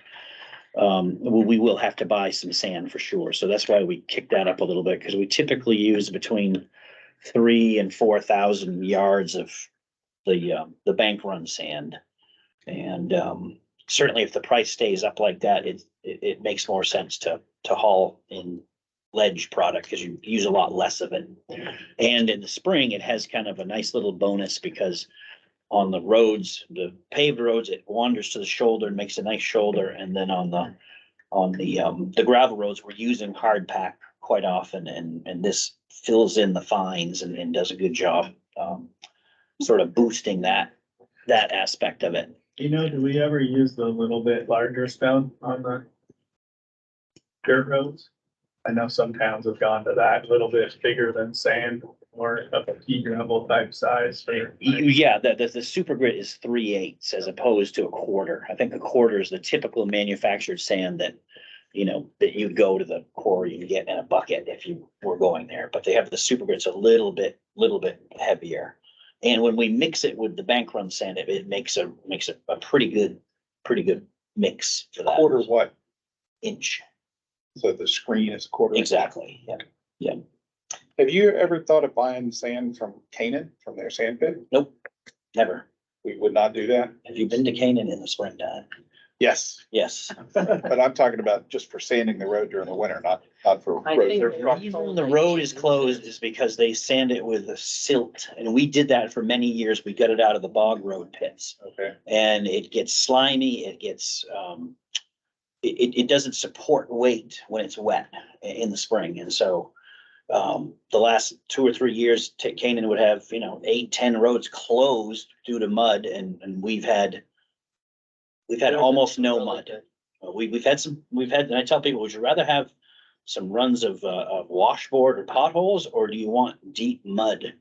And the reason that we grade them early and try to get them to firm up for the winter. And then if we have a place that gets a little muddy, we'll fill it in with hard pack, grade it, roll it. And then that material is there when we actually do the real grading. And so because of that, we've had almost no, you drive a Prius, you don't want deep mud, do you? You explained this to me in your office one day, and I took away from that the problem with Canaan's roads was that they used that sand to build the road. I didn't understand that. They do that too. So it's not just that, though. It's if you use it to sand in the winter, you get enough depth. It's there, that's right, oh, yeah. It's important, and that's why I asked that. A lot of towns are going to larger rock than sand. That's right, For yeah. the winter, Uh-huh. it's almost like a chipped rock. Yep. And when it settles out after the winter, Yeah. almost is a road base. So Mhm. you're getting two things with the one product. Yeah, exactly. Yeah. I'm pretty sure that I heard that Canaan was told not to use the sand that they have. Yeah, I well, think they were told. I mean, their price is right, but they also, they're losing money because they have to go keep re-sanding all this, you know, they have to do it over and over. And in my town, the town has a wonderful sand pit, but it has almost no stone in it. And so, you know, they're having to keep coming back, and it's sort of like it's almost like painting it kind of sand colored, but it doesn't have any grit to it. It's still, you know, yeah, so. Who can tell the town, told as in a directive enforceable? I don't know state, but that's what I understood somewhere that they're told not to use. State. Well, it wasn't told like a directive. I'm sure Yeah. it was probably a recommendation that, yeah, that's Yeah. not good sand. You should. Not good, yeah, right. Okay. And then our other big win for the year was, probably most of you have heard that we got a nice grant from the Volkswagen Trust Fund, and Not That's a- said that. it's 100, they have not heard that, so, No. so the Tell the town, whole story. all right, so, yeah. So, we got notification that there was, 2 grant programs available. One is, I'm gonna forget the names of them, but there's one that is a little bit less than the other one. And the first one was sooner. So we applied for that and we won that. It was like 26 or 28,000 towards a truck. And the stipulation is when you replace the truck, that it has to be taken out of service, completely destroyed. The old truck, and it's the motor that they're trying to, you know, cut down the emissions from diesel. And so you'd have to drill a hole in the motor block to make it so it can never be used again. And it's been hard to keep these guys on task because they keep coming up with these more clever ways to destroy the engine I of the would get truck. involved with that. Yeah, the latest one was, we're gonna drain all the oil out of it, put a concrete block on the accelerator and step back and see how long it runs. Till it binds. Till it I binds. like that. So we That's won awesome. that, and in the meantime, you know, the second one, which is the bigger one, the Volkswagen Trust. That one, we applied for that one too, and Jeremy Clay, our highway supervisor, you know, was on point for that and went through it, and we reviewed it and, you know, made our argument as to why we were the best. And he hounded. Best to get this. Often. Yes, oh yeah, no, he called them, he was, you know, flirting with the people on the phone and, you know, the whole 9 yards, so anyway, we put it in and, you know, it was supposed to be awarded before Thanksgiving. But we didn't hear, and they said, oh, we're still thinking about it. We're like, oh man, we probably didn't get it if they're doing that to us. But then a week later, just like they said that they would let us know, and they did. And so it's 180,000, which is, it's about 80% of the cost of the new truck. Oh, And so we have a truck in the queue now, and it can't be that one. It has to be the next one, which is on the CIP for this meeting. And then it will be ordered and will be awarded. So that was a huge win, and we were dancing around the room. And that's having a another good time. bullet. Yep. That's it. Right, yes. Yeah, big Jeremy one. called me and he goes, I paid my salary for 2 years. 2 years. Great. Good, man. Yeah, so that was a big one. Schleckman knew that. You guys knew that, right? Yeah, I sent it to the select. Yeah, okay. Yeah. Well, I'm glad to bring good news to this Yes. board, so that's awesome. All right, so I'm moving on to the solid waste. Everybody's because it has- Oh, street lighting, yeah, that didn't have a highlight. No, it doesn't have, a- Hasn't really changed. It went up 2,000. but it's there. Yeah, it's there. Street lights. We're using most of the LEDs, you know? No, they're all traditional. The energy committee's working on, you know. Yeah. They're talking about getting rid of some and maybe changing some to LED, but that's kind of We their next also have project. we're gonna have a meeting soon with a person that does solar streetlights. So we could get away from the electric costs Oh, wow. completely, but there's other strings that come with that. Yeah. The poles and the lights have to be purchased and then they become ours, not Liberty's.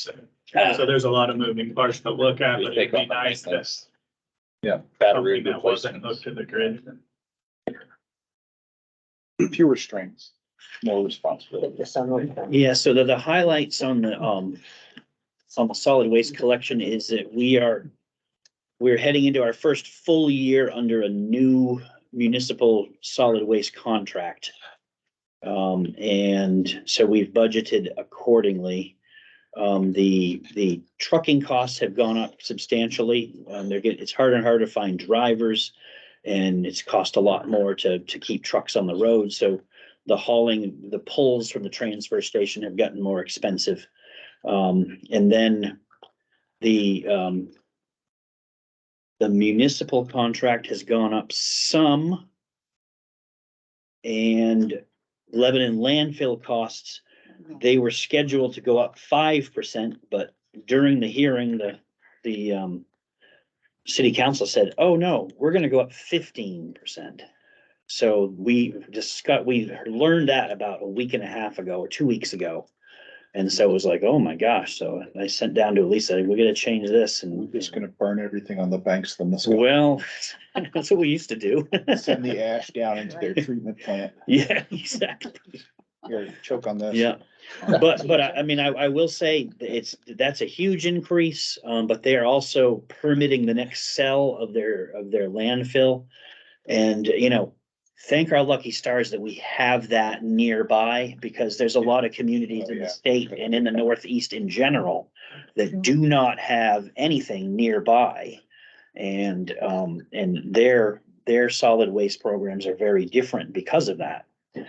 So, I much as I hate to say, yeah, going up 15%, at the same time, I'm kind of, we want to work with Lebanon because that's a huge resource to have, and most of us won't see that close. I mean, they're thinking the new cell they'll probably keep them going for 40 to 50 more years. Is that the same site, just further out toward? Yeah, as you go into the scale house, it would be to the left in the back is where they're headed, kind of where where they store the brush and the woody stuff right now. But again, they're doing this and it's costing a small fortune because the permitting for that is crazy. And then the change on the zero sort is that under the new contract, we don't have a set price. We share some of the risk, and it's related to the municipal solid waste index, which I didn't know there was any such thing, but there is. And so we will pay a percentage over the change in that. So it's gonna be a little harder to pin down that number. But, when China stopped taking our recycling, we had a great 6 years on a great contract and now it's time for us to renew and it's gonna be more expensive. So Casella learned their lesson. I think. Yes. You town managers and DPW directors were smart enough to lock them into a fixed price. Yeah. And then the prices skyrocketed and they will not do fixed pricing. No, So what's the cost of the local pickup? I mean, door-to-door pickup? Is that, Well, that's the what this second is? page, right? Yeah. So solid waste. yeah, so it's, I mean, we're forecasting it to be about 385,000. Does that cover all the trash costs? That covers just the municipal, the curbside service is what Yeah, that okay. covers. Yeah, That's not pulling stuff. out of trash the- and recycling. That's not pulling stuff out of the transfer station. Correct. Yeah, It is yeah, not. is not, right. Transfer station is this. The tipping fees for the zero sort and the tipping fees for the solid waste, those do include transfer station. That's the solid waste disposal. This, the disposal, that's the next, that's the next The one. solid waste collection budget is the municipal agreement. Yeah, 4, 3, 2, To 3. get a full sense, You need the 3. you've got 3, Yeah, not the water administration. Unless we want to take into account the rinsing of trash cans. So the trucking cost hasn't increased that much. Like 10%. when you say there's two trucking, one is the curbside service and the other one is the trucking service from the transfer station. Right. So if you're And then- looking at line items, it's the first two of 4323, 115 and 421. the first one is the around town, curbside service, and the second one is the trucking that covers hauling tires and zero sort from the transfer station and solid waste. It is. Is it just me, or I was expecting the first line item for the curbside to go up a lot more? We Or was that- negotiated hard. It's not Yeah. awful. I don't, Yeah, we had to make a few other sort of concessions, and one of them you might hear from some residents here and there is that they're replacing all of the large dumpsters at all sites with front loader dumpsters. Right. So there's no more rear loader service. And because of that, there's way less risk. The insurance savings is huge. You don't have to have two guys on the truck. There's not a guy, riding on a slippery rung on the back of a truck around town or at sites. And so by doing that is gonna help. They are also gonna be charging rent, I think, to some of these commercial accounts as they replace these. who owns the And- dumpsters? They do or we do? There's some of both, and they're trying to Okay. sort that out because it goes back to the 90s, and so. But they want to swap it out. They want to take all the old rear loading dumpsters away. and Correct. Use only the front loader. Exactly, yeah. So the ones that the driver washes it come up It's a overhead. forks and it just shoots it over, Okay. right? Yeah, and it's easy. It dumps, if you've watched a rear load in the winter time, they're terrible because the slope, Yeah, it only comes up like this. And so if it's got any ice in it, it does not slide into the thing. So the guy's banging on it, he's trying to hoe it. Yeah. And then they're shaking the cable and they got guys losing fingers on the stupid cable all the time. It was kind of funny. I mean, it seems almost like, no brainer, we'll have them do that, but yeah. that negotiation item brought our cost down a lot, Yes, it did. Right. Yeah. a lot. Well, Yeah. 'cause their workers' comp went down a lot by doing it. Yeah, he's Because pretty you got a much guy right. out If you next to do a this, we'll dumpster. take it down. That's right. Yes. The other thing they did for us, which was really nice for Casella, is it was midsummer when we were re-upping this contract. And we negotiated in a way where they kept their original price through the rest of this calendar year and they Yeah. took the loss. Yeah. And then moving into this year, we did this. So, Yeah. I mean, it was That's because you guys were just really nice. a good. It was teamwork good. effort. I thought it was great. And then the other thing we agreed to do too is that, on the zero sort, one of their big losers right now is glass. It's very heavy. When it crushes, it's dangerous. And so there may come a time when that's gonna shift back into the solid waste thing, or they may handle that separately somehow. And, if they can take it and crush it and grind it, it can go into a landfill and be used for drainage base and different things. But, we're willing to make those changes. We talked about it and we ended up being okay with this cost increase with glass in there. But one of the things we talked about was if we pull it out, the hauling costs can go down, some of those things, because the weight will go down on the Mhm. tipping fees. And What's that look like for us at home and what's it look like at the transfer station? Does that mean you we have put to it in tell the trash everybody, can. yeah, don't put your glass in your recycling anymore? Yeah. Exactly. Yeah. Yeah. You put in your trash can and it's cheaper to throw it away than it is to put it in the recycling bin. Understood. Yeah. And there'll be a flyer to every address, that kind of thing to, That's gonna be hard for people to adopt. Yeah. That's gonna be. Well, that's part of the reason with the cost increase we saw, Mhm. we thought, let's just leave it the same. Let's keep recycling glass. Casella's the only game in town, yeah. so.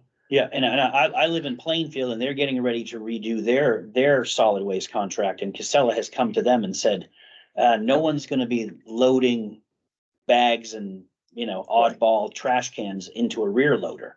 We're coming with our machine or we're not doing it.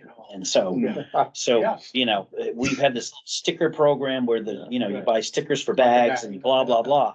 And so now we're kind of faced with that. And I think the administrator's like, oh, we'll just send them all to Lebanon. And I'm like, no, that's not the right thing to do. I think a town has, some responsibility. You can't just dump everything. And during COVID, most towns just dumped everything on Lebanon. I mean, their traffic more than doubled. And a lot of these other ones were just like, oh no, we're closed for COVID. And they were very happy that Enfield kept ours open and, you know, did kind of just how we had always been doing it. So they were appreciative of that.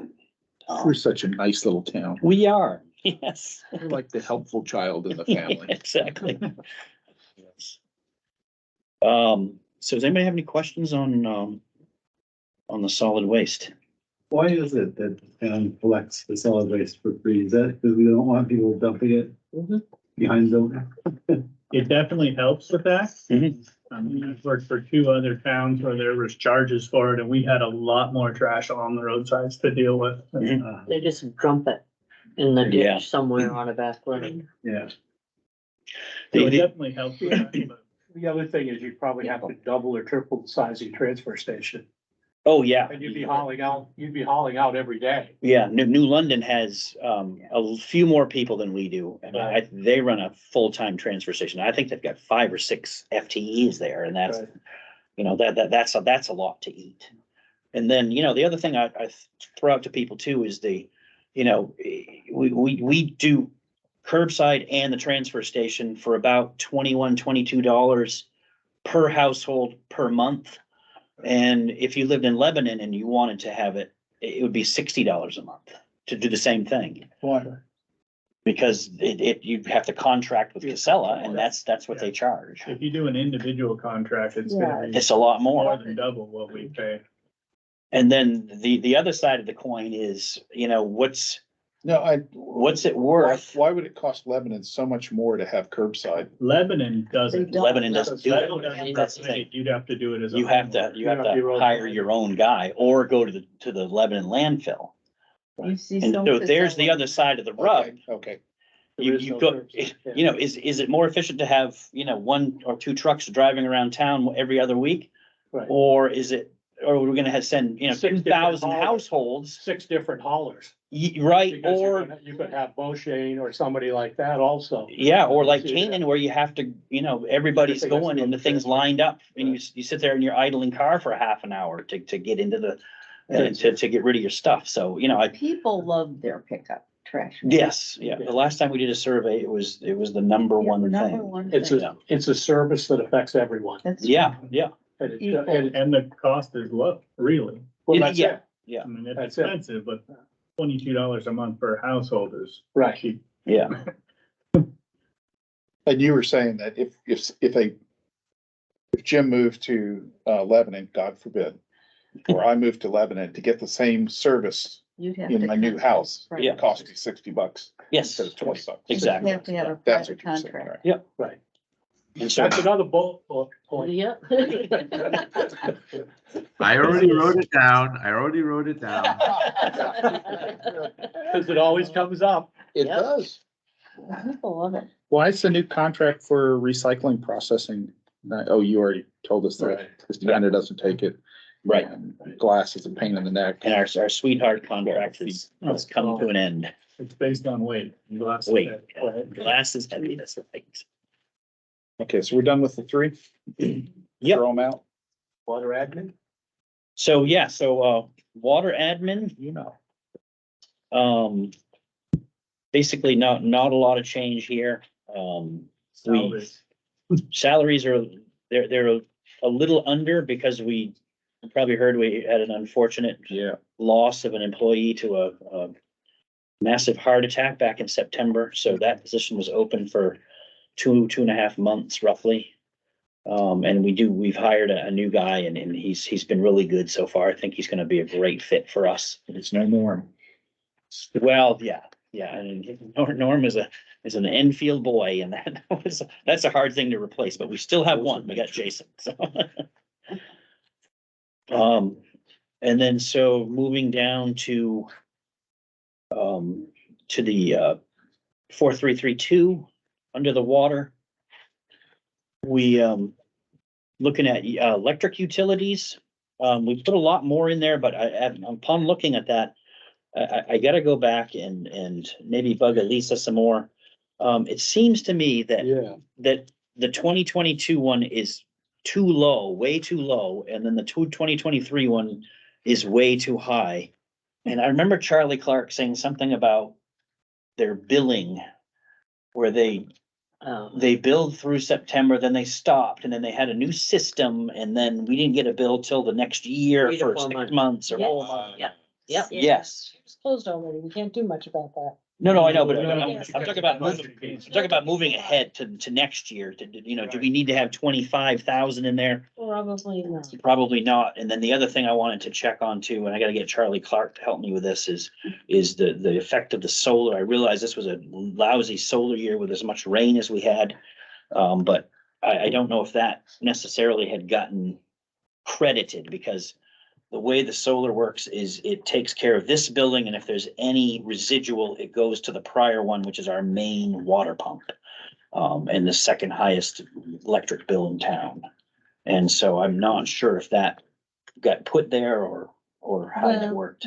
I do the electric bills. Yeah. Each month, and they're awful, and they're all over the place. Yeah. So I couldn't tell you, because we have accounts that are current, and then we have a credit of $25,000 on them for no reason, and they're not these. So, Next month they're and, overdue. and then the next month they're overdue. So, Yeah. I am working on, I have to go through the accounts one by one as soon as I have time to see where they're truly at. Yeah. And tell the electric company, Yes, because they have no idea. right, yes. In person. So anyway, so that one might be, Really on it. I have a, I Yeah, have a yeah, person. but better than I have last, a for I sure. contact. still pretty don't good. know. But I have to do their work for them. And then the meters and backflow, we are getting close to the end of that project. And so we have overspent that just because we've been making good progress on it. And the fact that we're doing it in-house is a massive savings to the water users. And so we've hit that one kind of hard the last couple of years.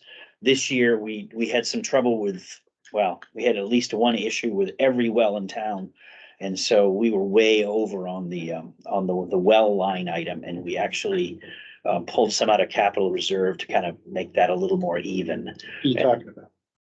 On the, The last one? No, I mean, you said. Yeah, we had an production. Issue with the well. Production, Yeah. Production and storage. yeah, we had pump issues in all 4 of the wells, of Okay. one sort or another. Yeah, one, I think, got hit by lightning. You had maintenance problems. We had some maintenance problems. Yeah, we had to fix things, and then we had. Replaced, what, 3 of the 4? Yes, we did, yeah. And the 4th one, we didn't replace it because we happened to have it on the shelf because we knew it was gonna go soon, so.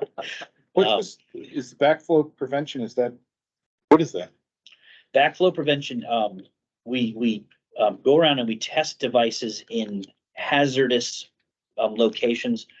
And the worry is that, like, say, if you're in a hair salon and they're washing someone's hair with chemicals, and for some reason we had a water leak and it made negative pressure, you don't want that chemical to wick back up and into the water system and contaminate the whole system.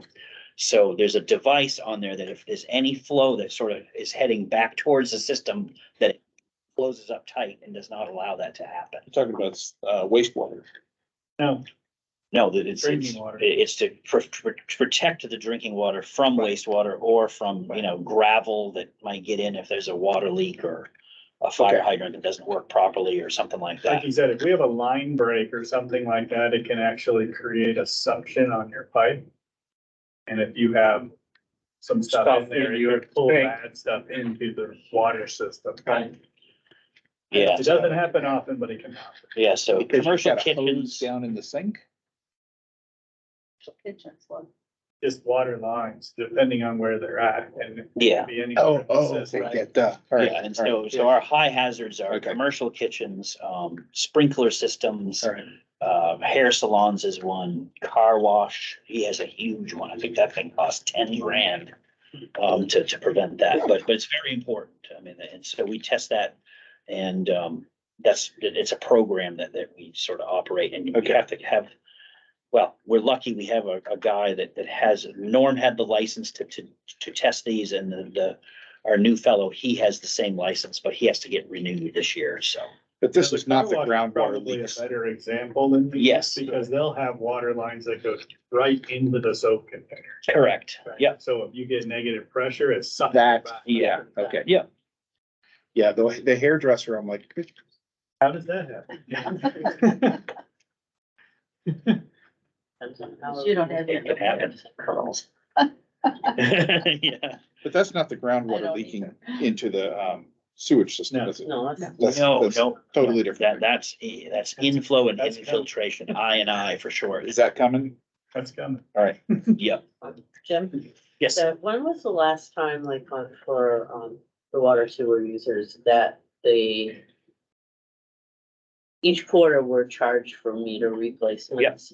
When was the last time that was changed? Last year. Last year? Yeah, we went from, I think, $3.20 to $4 per. And so that will replace the meter and the radio about every 15 years, which is approximately how long they should last. We have some that are longer, some that are shorter, depending on usage. So that's the way that's designed. And we, you know, again, the price of meters changes daily, but we try to keep it a little ahead of that all the Should time. we be increasing that again then? I'm just thinking for my apartment house. Yep. I know, mine was replaced about 5 years ago. Yep. And then they replaced it when Norm came this Yes. time. Because what happens is we're down below the storage. Yes. And I think there's so much pressure there. After a while, the meters wear out. So after a while, I'll see our usage climbing up. Yeah. Tenants haven't changed. And it might go from 20,000 gallons a quarter to 30,000. Yeah. And then I'm like, oh, what's that, you know, and we cut off the outside spigot, so we know nobody is using that. Mhm. Yeah, Um, that's a bad one.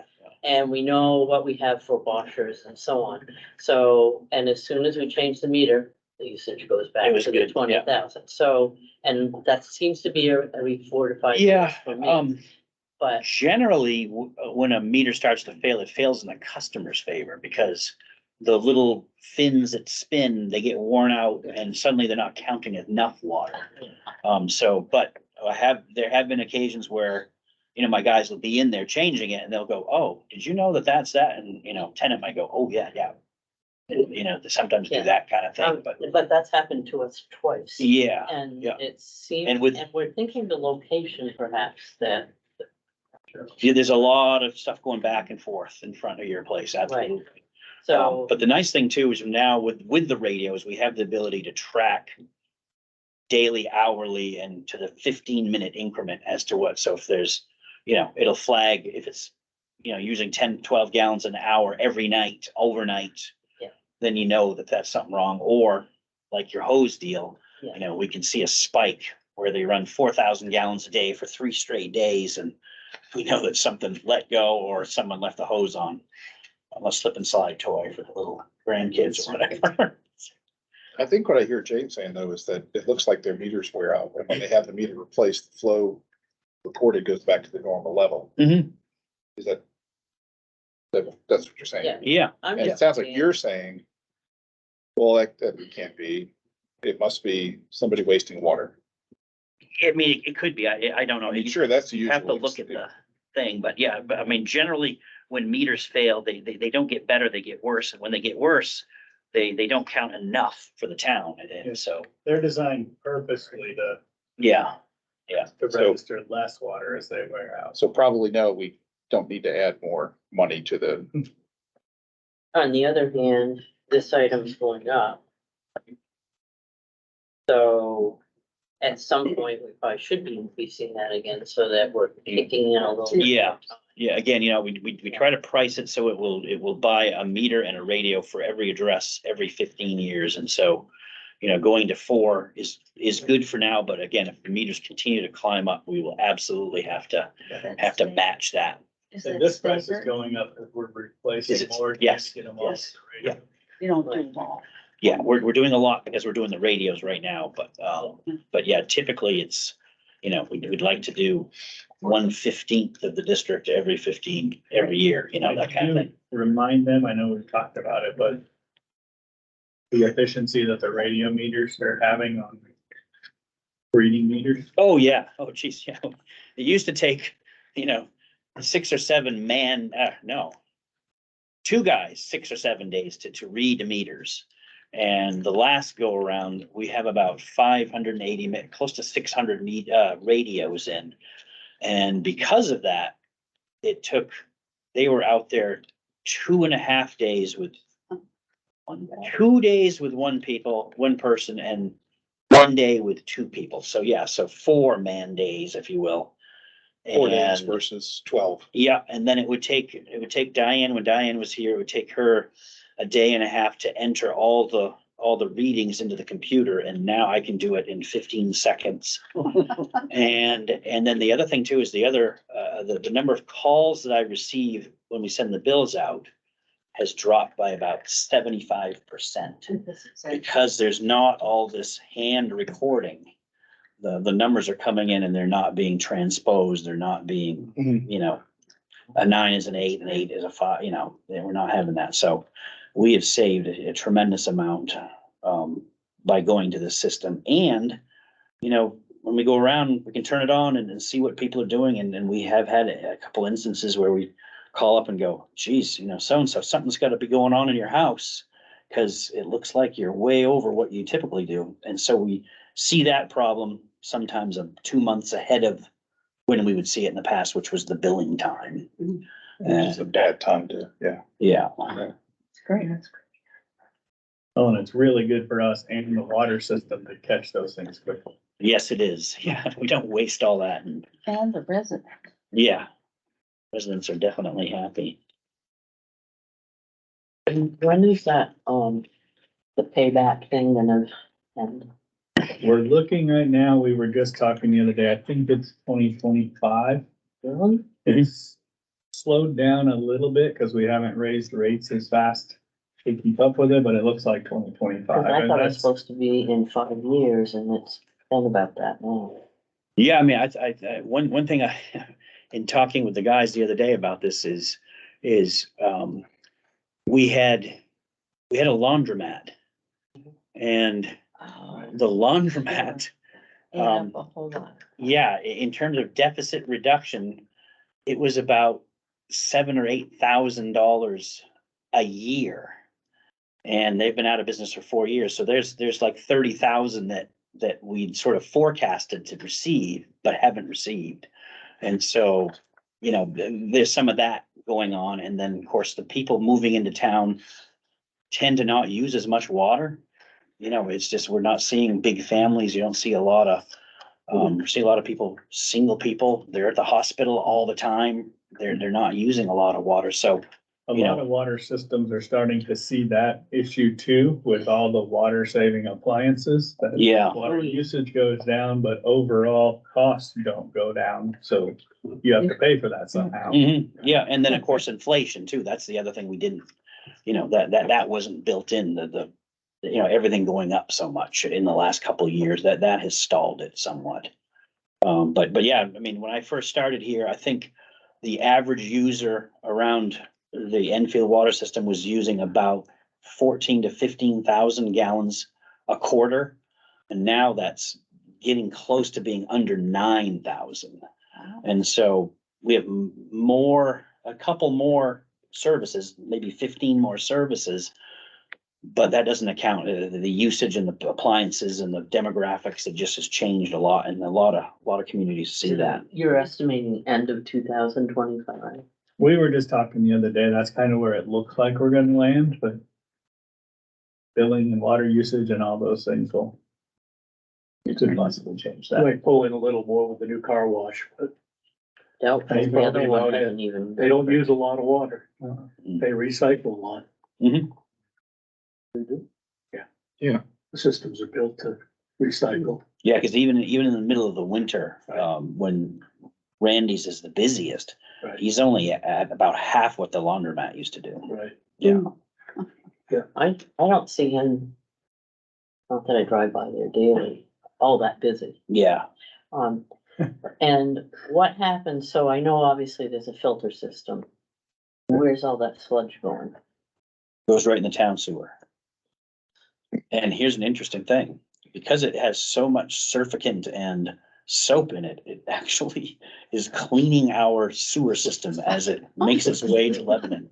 Because last spring was the first full year that Randy's had been on, and we cleaned the river siphons to get the sewerage from one side of the river to the other. There's these big U-shaped pipes, and there's like 6 or 7 tubes. And so what they do is they fill up to a point and then they siphon out, and they do that constantly. And we had Brian Stearns open it up this spring, and he looked in and he goes, "We've already been here, haven't we?" And we're like, no, you haven't. And they said, "Oh, maybe it's the car wash." And sure enough, that's exactly what it was. That's interesting, because when Steve was doing the series over in exit 20, Mhm. they had somebody that came in and picked all that sludge up. It did not go in Lebanon sewer. Huh. I mean, they do have settling tanks for like they have grit some. and sand and that kind of stuff. And I assume that he has someone Yeah. picking that up. I'll ask him next time, because that's a good question. Yeah. But again, we had a lot of grit in the siphons in the past, but it's been pretty good lately, so. Well, A little and I don't boost. know the time frame, but you were talking when we were out there. One of their heavy usage times is like that 2 o'clock in the morning time frame, and we attributed it to a Dartmouth shift change or something, that everybody's coming home, nobody's at the car wash, we'll stop No hitting in our car wash. It was weird, it was Yeah, such a this weird big time, bump. and it's like, huh. Yeah. So, you may think they're not busy, but they're busier than you think they Yeah, are. don't commit it to. All right, so on to sewer. Suar, Yes. it's pronounced, sir.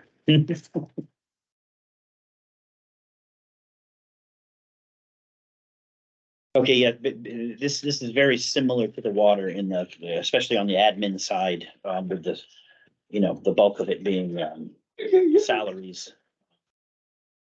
And we had the vacancy, so we're under on that portion of it. In the collection and disposal, we asked for some increase in the electric, and again, this was one that needs to be looked at in the same way as the water one does, I think. Although the solar does not contribute to this particular pump. This is basically for the sewer station, pumps. And so maybe if we can get an apples to apples comparison year over year on electric, which may not be possible. We may end up leaving it alone, just cause. And then meters, people say, why are we using water meters for sewer? That's how we measure for sewer, because we have a lot of customers on the system that are sewer customers only. That's pretty much everything on the 4A side of the lake. They're on their own system, water systems, community systems, and they're not on the town system. So we have to put a meter into all of those places to measure for the sewer usage. So you're measuring what they bring into the house. Correct. Clean water. Yes. To estimate what they're Yeah, injecting. yeah, and we do let them plummet such that fixtures that do not end up in the sewer, like a outside spigot or Yeah. something like that, those can be plumbed ahead of the meter, whereas in the downtown area, they have to be behind, because we obviously have to count for the water on that. And then the wastewater treatment, Lebanon is going up 5.2%. They just had the vote to do that very recently. So we're have a hearing next week for us to increase our rates to sort of correspond to that and to account for our own expenses. And that's the one you said it's going up to 15, not 5? No, No, that's the water. that was the solid waste. Oh, sorry. This Yeah. one's 5. This one's 5, and that's lower. Last year, I think it was 7, so.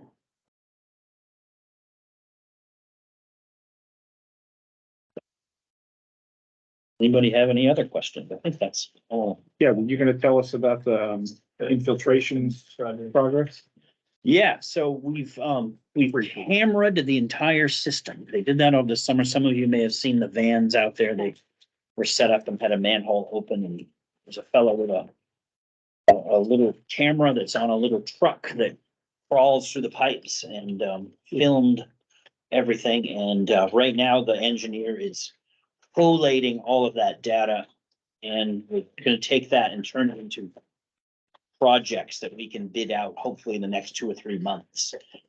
So the primary problems that we have are failing manhole tops covers. So when they put them in, most of them have bricks and they mortar around and build what they call the chimney. So it comes up from the manhole structure up, and then there's a cover with a manhole cover on it. And so that was bricked, and they can do that so they can shape it properly. But the mortar is now 45 years old, and like on Route 4, it's crumbling. And so when the water flows across the manhole, it finds the seam and ends up in the manhole. And so that's part of it will be rebuilt. They found a couple of spots where there's actually damage to the pipe underground, and there's groundwater that's flowing in. And there's one on Pillsbury Street that's probably flowing about a garden hose right now. And this past year, we had a lot of I&I because of course it was so wet and the water table was high. So that one will either be dug up and repaired, or they have some new treatments where they run a sock through the pipe, pressurize it, and then they blow epoxy to sort of line it, and they can do that to the manholes as well. And the one on Pillsbury Street, unfortunately, I think it's like 25 feet down in the ground, which is. Let's do the sock. Yeah, if we can do the sock, we're gonna do that because that's deep. And when you get deep, it's expensive because you have to have a big machine and a ton of trench boxes and the whole 9 yards. And a lot of dynamite. And a lot of dynamite, yeah. Yeah, exactly. So that's it. And then the third thing is at the actual manhole structures where the pipes come in, they get mortared into the structure. And that mortar sometimes fails, so it actually, if the groundwater gets up to that level, it starts to seep into it. And so those are the projects that we will do. And, you know, I'm guessing there's gonna be 40 or 50 manholes that will need to be rebuilt. I was gonna ask how many manholes we have. I think there's about 76 or 78 right now in the district. And Do they accommodate women as well and children? yes, yeah, people hole. Okay. Yeah. Yeah, so that's where that project is, and so hopefully we'll have some. And then, you know, there should be a savings associated with getting some of that groundwater out of there. If you get some of that low hanging fruit, like that one on Pillsbury Street, it could be significant. So serious question, are the manholes, do they access the sewer system only? That's right, yep, There's not water pipes? No. Supply pipes running through that? no, they have to be separated by 12 feet. Water and sewer lines, yeah. I have one other question. Sure. This is back a ways. I see under new and replacement equipment, new request for purchase of water leak detection equipment. But I thought we were told last year we had purchased that and that was being used, and that's how you knew a couple of the fire hydrants. Right, we purchased the listening device. Mm-hmm. What that was is, and I don't know if we're gonna need that because I think Granite State Rural Water has purchased it, but there's a device and it's a totalizer, or I forget the term, but what it is they're magnetic computerized devices, and you go and you stick them on hydrants around the district. And then you hook a computer up, and then it listens to the pipe. And by triangulating it, it can tell you where there's noise, and the noise would be a leak. Because, you know, a tight system does not make noise. And so my brother had a contractor come in and do one, and they found 2 or 3 at KUA that were massive, but you'd never see them because they would leak. But they leaked into beds of stone and into a foundation drain and out. So virtually undetectable, but you could hear it on this, you know, you could see it, they plotted it, the waves, and, you know, the guy went out and said, yeah, I think there's one, you know, it's within 100 feet of right here. And sure enough, that's exactly where it was. But it's equipment that's expensive, and we thought we would like to get one, but if we have access to one through our dues with Granite State Rural Water, that's the route we'll go, because then you got the guy that knows how to run it. He runs it all the time, and there's a huge benefit to that. Have you guys looked into the smart hydrants at all? That's the other way. That's essentially installing these things on hydrants permanently. Yeah, the And- smart hydrants are a lot like the radio meters we have. You install hydrants and they tell you per minute how much water is going through the system, and you can find leaks Yeah. instantaneously almost. Yep, yeah, And now you're talking about the supply side. You talk about Correct, leak yeah. detection in the supply. exactly, yeah, yeah. Yeah, because that's typically under pressure, so it makes noise when there's a leak in the pipe or whatever.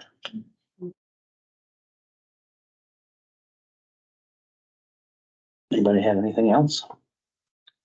And again, if you think of something, just give me a call. I'm happy to chat, or, you know, if you want a more culvert discussion, I'm happy to do that. Yeah.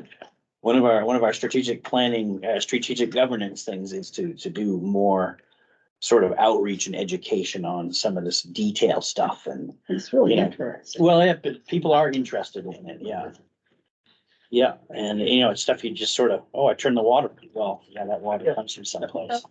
Tell Jeremy, thank you from the CIP Yeah. for that Yes, grant. oh, yeah.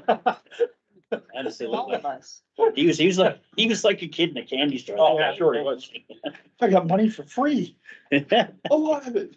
He's- Other general government. Yeah, I know is the that same guy.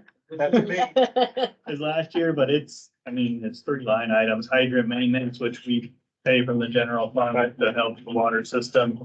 The cable access channel at $30,000. Yep. You guys can talk about if you want, and prior year encumbrances, which are 0. So, Does anybody still use the cable access?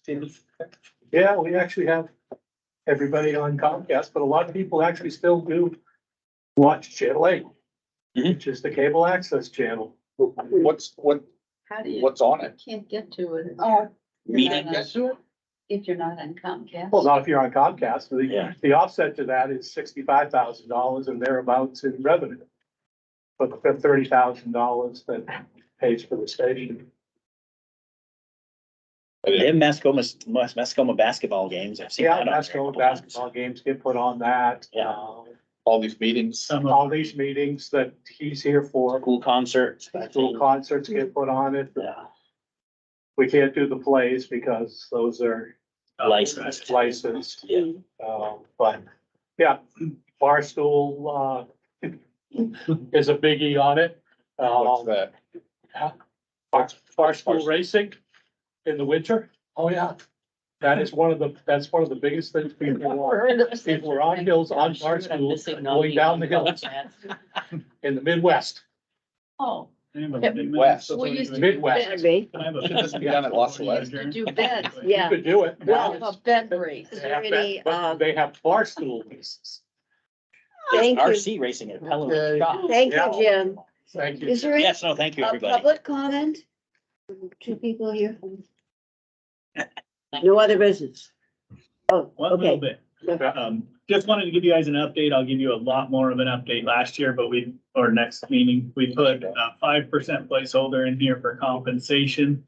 I'm using the data from the compensation study right now to look at doling out raises, not equal to how you guys have them in here, but I'm trying to stay closer within that 5%.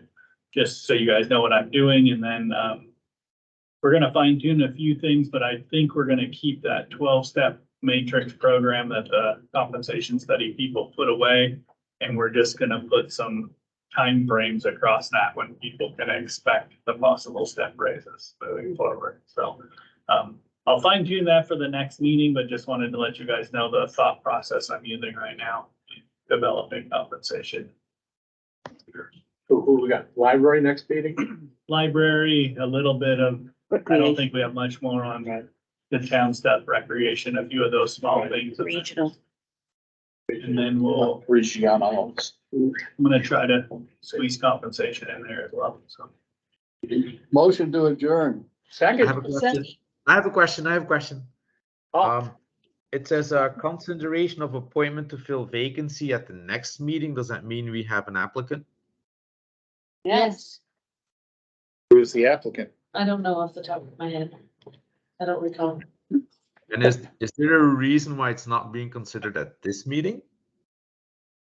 Okay. right.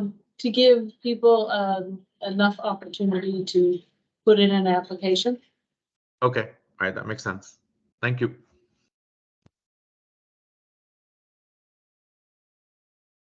Who did we lose? Someone has to say all in favor. Tim Linehan. Oh, he pulled off all the words. I wouldn't mind it all in favor. Aye. Sorry, what is, We what can't- was we the have question? We have to, Adjournment. James Plumley, I'm in favor of the motion. Shirley Green in favor. John Klug in favor. Dan Kylie in favor. Jim Pickett in favor. Nancy Smith in favor. Mike Jamie Dean, Stearns in favor. Dimitar Serrano in favor. Have a good night, all. Good night. He didn't win any. for barricading, I'm not sure. Steve. Not all the votes are in, we can't go Mike's home yet. abstaining, so he can't leave.